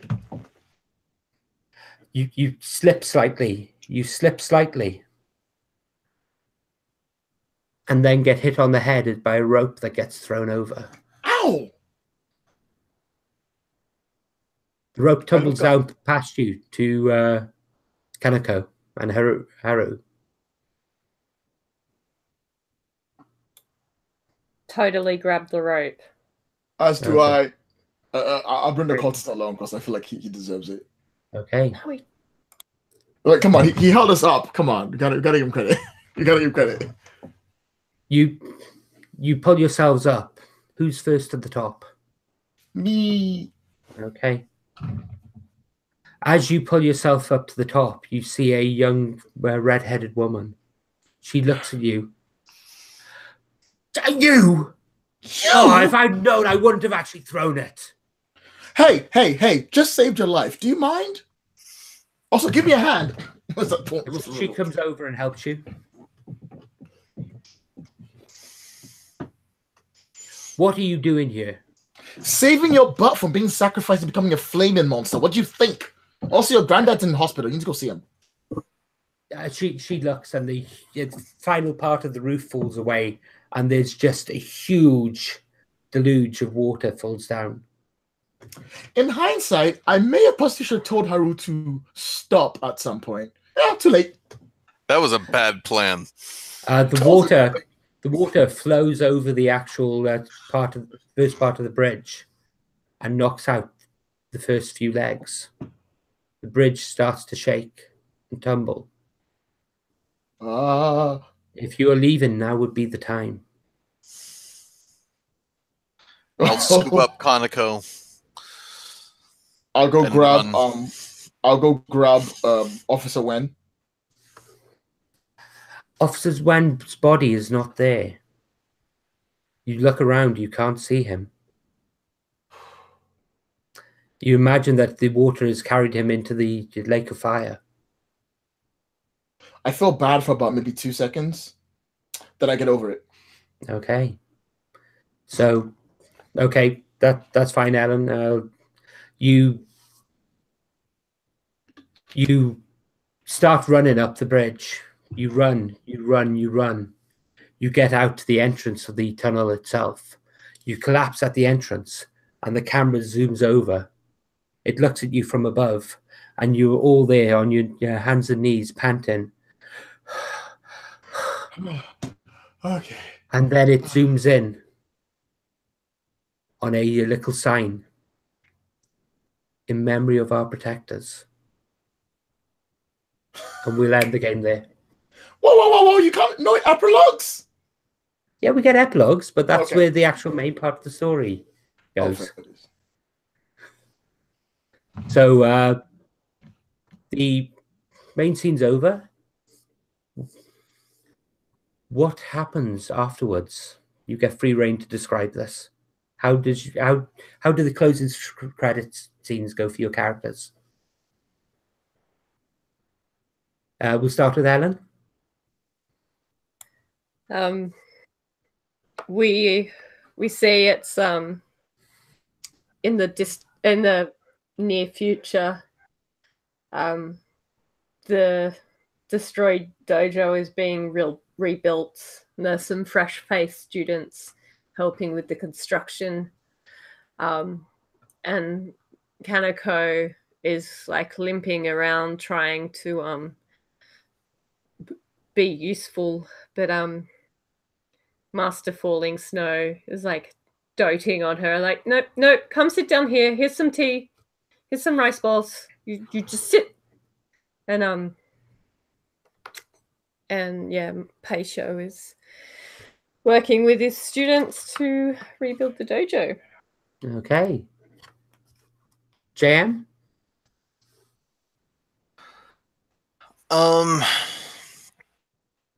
So Haru would definitely be helping to rebuild the dojo, but then it would basically just be beyond that, just kind of everyone drinking and telling stories with Wandering Blossom, like getting awkwardly into the conversation. Just Excellent. But yeah, just like socializing and everything. Okay. And Shoja? It's the same day, but it's at nighttime. After the dojo's been built, everyone's having dinner. Even the Thunders have come in to have dinner with us, which is a little awkward for all things, but no one wanted to tell them to leave, so I didn't really think it was going to be a really big deal. The biggest problem for me is that I'm sitting outside. The star cutting saber is still on me. He has refused to let me give it back to him until he feels he deserves it by getting the students back, which has made things really super awkward for me to have a powerful sword. And I'm sort of sitting outside just like wallowing and listening to them all laughing inside, thinking about whether it's time for me to leave again or whether I can leave the sword or not. And Mei Ling walks up and then she takes a seat next to me. And then we look at each other for a second and we're still like a little bit like unsure of each other. But then she passes me a glass of sake and I sort of take it and I have a smile on my face. There's just a smile on my face. And then we just sit there looking at the sky. Yes, and she hands you a fireberry muffin. Oh, I've been waiting for one of those weeks. Oh, that's so good. And at this point, the camera zooms up to the heavens. It zooms out over the city itself, and it goes to the closing scene. These have been the tales of Central City. And thank you, guys. Thank you, folk. I really enjoyed that session tonight. That's possibly the most fun I've had in a long time. So, thank you for playing. I hope you've enjoyed the 3-session run. Absolutely, yeah. I very much enjoyed playing with you guys. If people are, well, I have to say I've loved this. Late nights. I don't think I'm going to do that again for a while. Yes, please. I need to sleep. Oh my god. But I very much enjoyed having you as players, and I love the characters. I really, really love the characters. You're GMing. Oh, you're so much fun. Because we start this game at 11 a.m. on a Saturday for me. So like, even if you brought it back a couple of hours, like I could still like play. But so much fun. You guys are awesome. What a laugh. And I love how like both JM and Lloyd, you guys just like embody your characters so well. Like I was like, is JM really that dumb? Thanks. I'm really good at role playing, I guess. Question mark. I don't think so. No, it's just the timing was so good on some of those calls. I think definitely. Wait, I figured it out. Like, I figured it out, Harry. Soldier. She wears the mask, and no one knows who she is. No, I mean, she's not wrong. And yeah, you need to like actually have a blackboard with you wherever you go to really like. That was great. Well, because I was playing the scholar, because I'd never played a scholar before, I didn't know how I was gonna go, so I was gonna go for the whole intelligent thing. But because it turned out that this was a murder mystery, I was like, oh well, I'm in my element. Let's go. Give me my border notes. I'm ready to go. Let's solve this case. Well done. You did call it correctly. Just about. I was off a few things. For one thing, I didn't realize that it wasn't him who actually brought the spirit out the first time. I really thought it was him bringing out the first time, and I was like, but it wasn't? Then how could he? Then I thought about it and went, okay, so that means that something else happened. There was a minecart there. Possibilities, trails. I don't know where it starts and ends. Or it may be sequel bait. Maybe sequel bait. I have to go find who actually released the spirit. And we need an additional like epilogue, like after the credits have finished rolling, like you see Magistrate Mandarin Wen's office. You see the door of his office like open and then close. That's just and then for like we don't know who did it. Ooh. Oh, maybe a spirit still alive. We don't know. Ooh. Plus, we didn't really. We don't know. Well, we haven't really solved the case because we still have Flower of Spring alive, and we still have that spirit down there, and we don't really know what we're gonna do with the both of them because we kind of screwed it up by cutting them in half. Do we bring them back together and hope they don't kill us? Would that be okay? Also, why did Empress trap the spirit down here? There's like so many questions, and I was like, I can't solve those questions, but I can solve this case. This case I can solve. Those I can't. I'm glad you've enjoyed the game. I have to say I'm glad you picked up on some of the little inconsistencies in the first session that were deliberately dropped, and in memory of. Oh, that was that was deliberate. But I didn't. I was like, why did you saying that's really? I don't. Okay. I need to keep. And then you brought it back, and I was like, ugh. It made sense at the end. I'm a very big murder mystery fan, so I always look for things like that.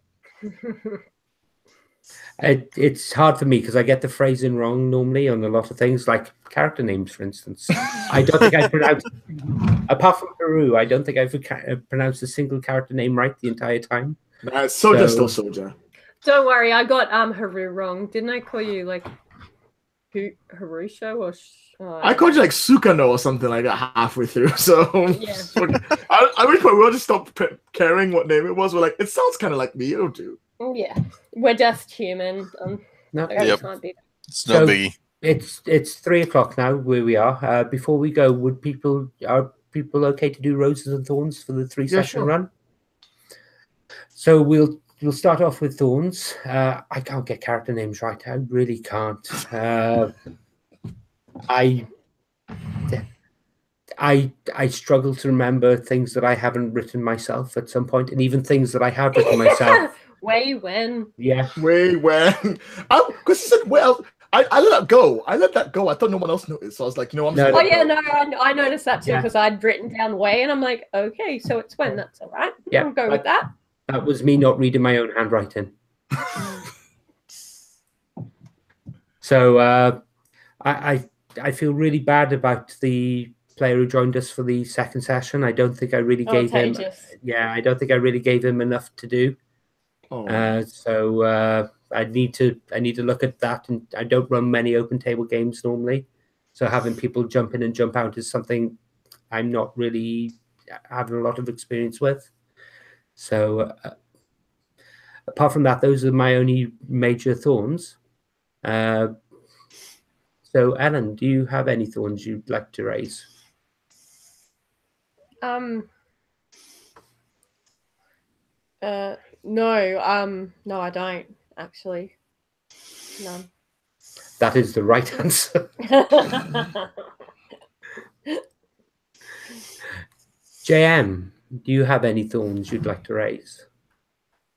I think part of what you were saying with Tejas not getting enough to do is, I think, just as a whole group, we kind of dragged in the second session a little bit of not. I think it was a great session. I really enjoyed the character interaction, but plot wise, to getting more things for Tejas to do, we kind of slowed down that part. So this one really felt really sped up to try and get through everything. So being here for all three parts, it worked out great. But like you said, for Tejas, the same kind of, I feel a little bit bad for him being there. Realistically, I had planned to have the fight with First Flower to actually take place at the end of the second session. Mm-hmm. Just unfortunate that time dragged on and we were on a limited time scale. So anyway, anything else you want to raise? Nope. Okay, Lloyd.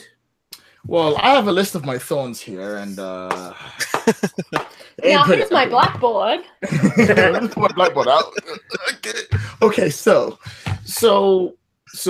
I always believe that every single game you run, no matter how good it is, you should always have there's always going to be something that isn't exactly perfectly up to par. Yep. And if there is one thing I'd like to say was not exactly up to par in the game, it would be that I felt we didn't give Haru enough things to do in the first and second sessions. Like, I feel that too, just by the same time, I'm like, it's a second part of a three-part campaign that you jumped in. I can't feel sorry for you too much on that one, man. I love you, man, but like us, you came out in the middle, and the case had just got started, and we're trying to figure it out. But I felt we kept restricting Haru's go punch things a lot, and that kind of made me feel bad a bit about that. See, I didn't feel that way at all. I know. It probably wasn't like that at all, but like it's probably all in my head. But I felt like I was like, oh man, I wish I'd given Haru more things to do. This session, Haru was like all over the place. Like he was like, that was awesome. Like being the shot. Like that's what he was here for. We were like, we'll solve the case. You do the beatings. It's fine. Like the second session, like I liked that you guys were more hesitant, because one of my character's things is that he's stubborn. So for me, that was just more playing into the character of, this is what we're going to do. And you're like, no, we need to consider, like, so that worked for me.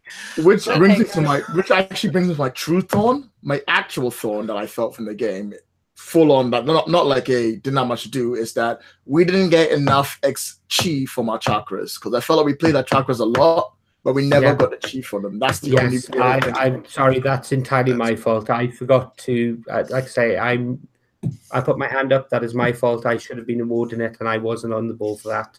That's okay. I should have been asking at the end of each scene if anyone felt that they've played up their chakras. And you're quite right. It's a learning point for me to take forward. No big deal. It's not like a massive deal because it's a one shot anyway. But I felt like I for one thing, I mean, like, because I only failed 3 rolls the whole game, so I had three chi the entire game. But I was like, God was on my side apparently. I was just rolling really well. But like, I only failed 3 times, or 2 times actually. I only got 2 points of chi, and that's all I had to work with. And I would have liked a bit more to do stuff with. Okay. Well, you didn't need it because God was on your side, apparently. I know, right? My dice were just fucking hot today. I was like, so good. I don't think I rolled a single failure this whole session. I don't think you did either. Don't worry, guys. I got all the failures for everyone. I didn't fail in the first and second sessions, but this session I failed twice, and I was like, oh. On your point about like Haru not getting enough, I was a little bit worried about like dominating. I felt like I dominated too much of the second game, and I was appreciative in this game where like, because I could just like ramble in character all day, and like you did some great like cutscenes going. That was great because I'd just go blah blah blah blah blah blah blah all night. I think my favorite part was definitely when you were like, we need to treat Mei Ling like a gentle person. I'm like, she literally told us she would gut us and try to then throw us across the train.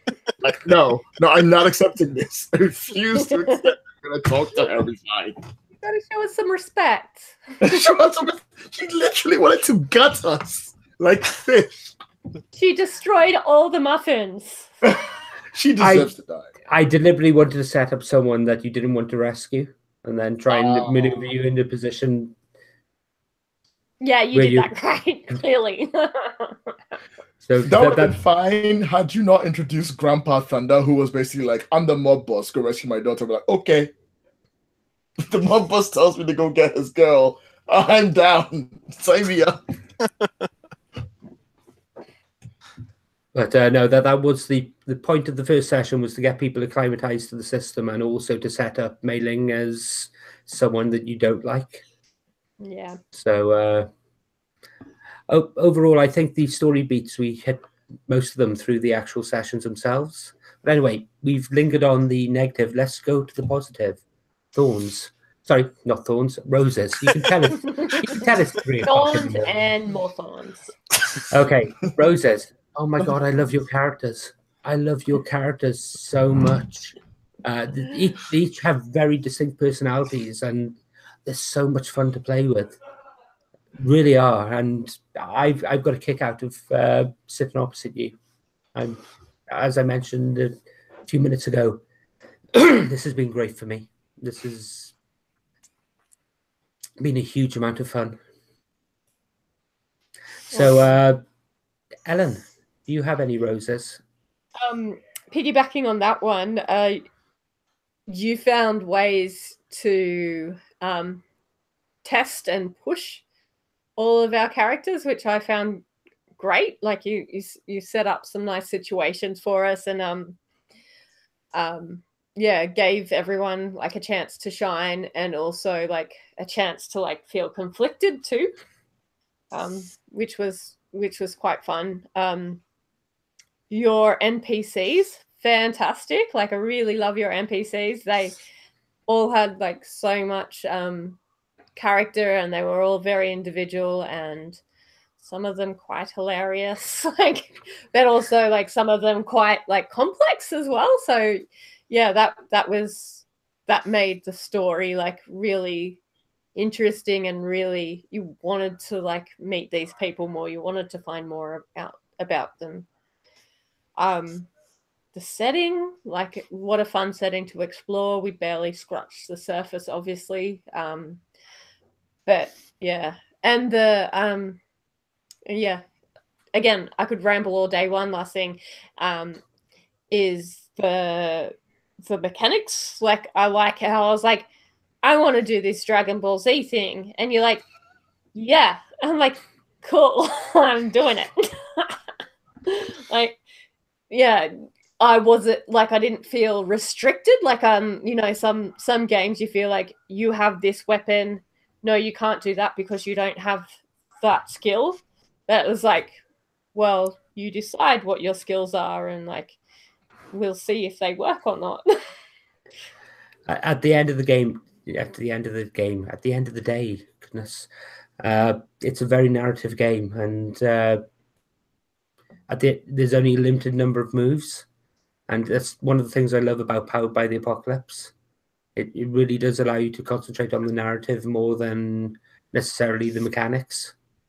Yeah. And yeah, but like saying in Dungeon World, like if you're like a wizard, like you only have like a couple of wizard spells, and like you'd have to think pretty creatively about how to deviate from the couple of spells that you have assigned.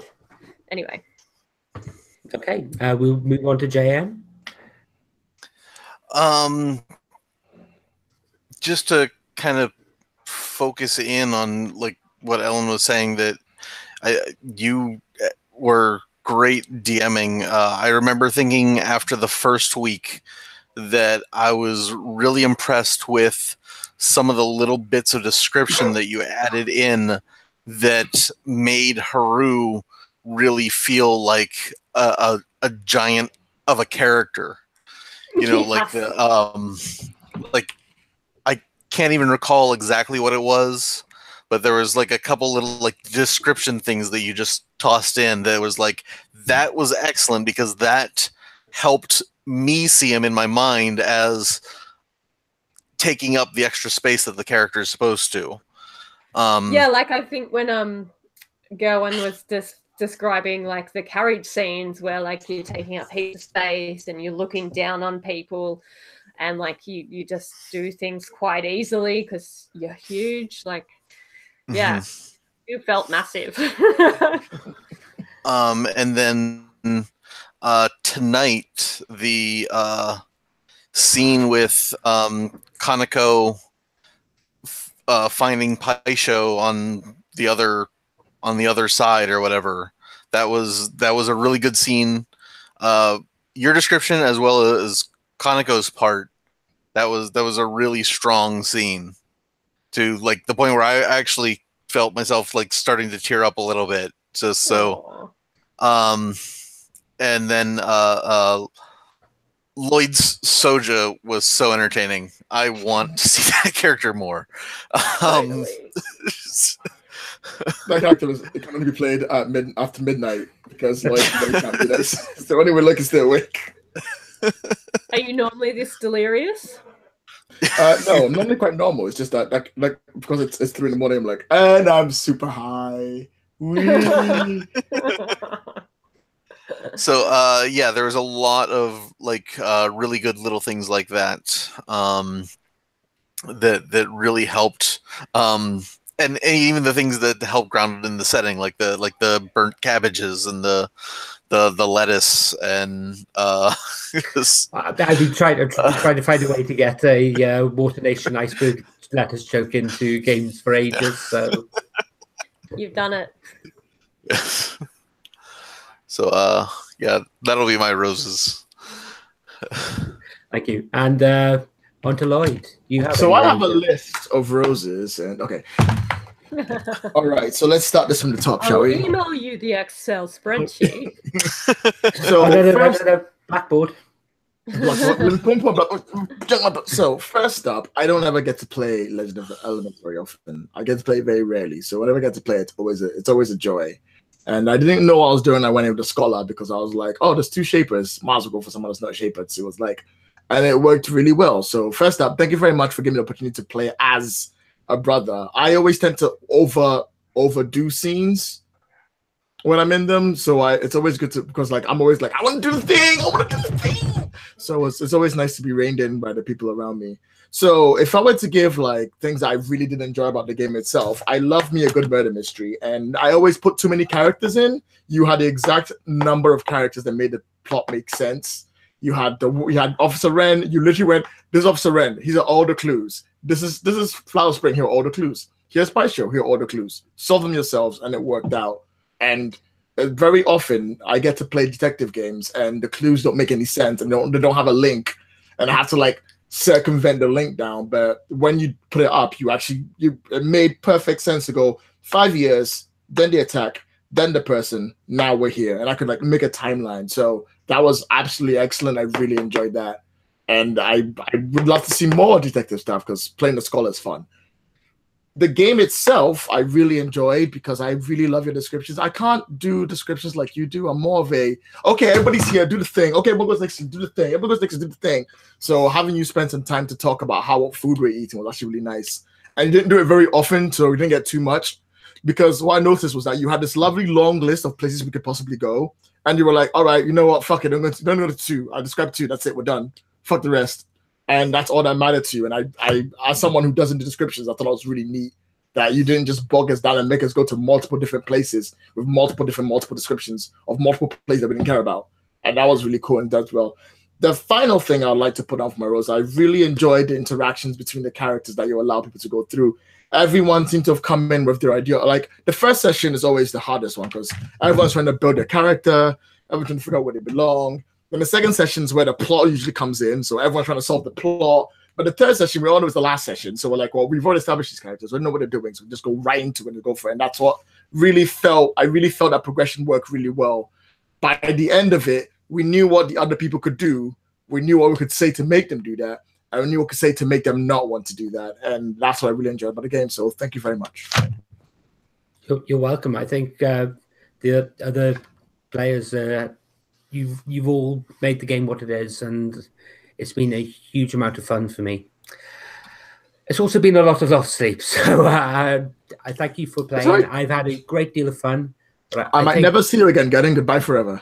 I think it's time to close the book. And before you finish up nicely, I just forgot, Garen. Thank you very much for respecting my request. So in the chat, I just asked for like that last water scene to be moved on.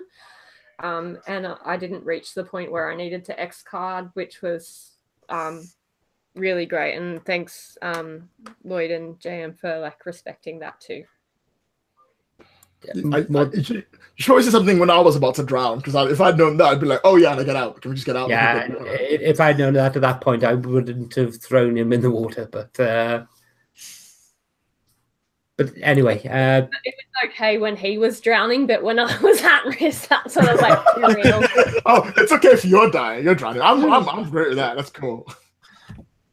But thank you, and great deal of fun. I'm considering potentially running a second season of it, and maybe in a few months' time, at a more realistic time that I can be Corpus Mentis. If that's the right word, I don't know. It's too late here. But if I do, I'll be putting it up on the Firebase, and I look forward to having people back if they want to play. So it's been a great deal of fun. Thank you for playing. JM, enjoy yourself at Disneyland this weekend. Will do. And I wanted to. Yeah, I think that's it. Go to bed, Garen. I think it's time to go to bed. Go to bed, Garen. Good night. Good night. We'll start. Bye. And I'll see you on the flip side. Good afternoon, Ellen. Good night to everybody else. Good night, everyone. Night.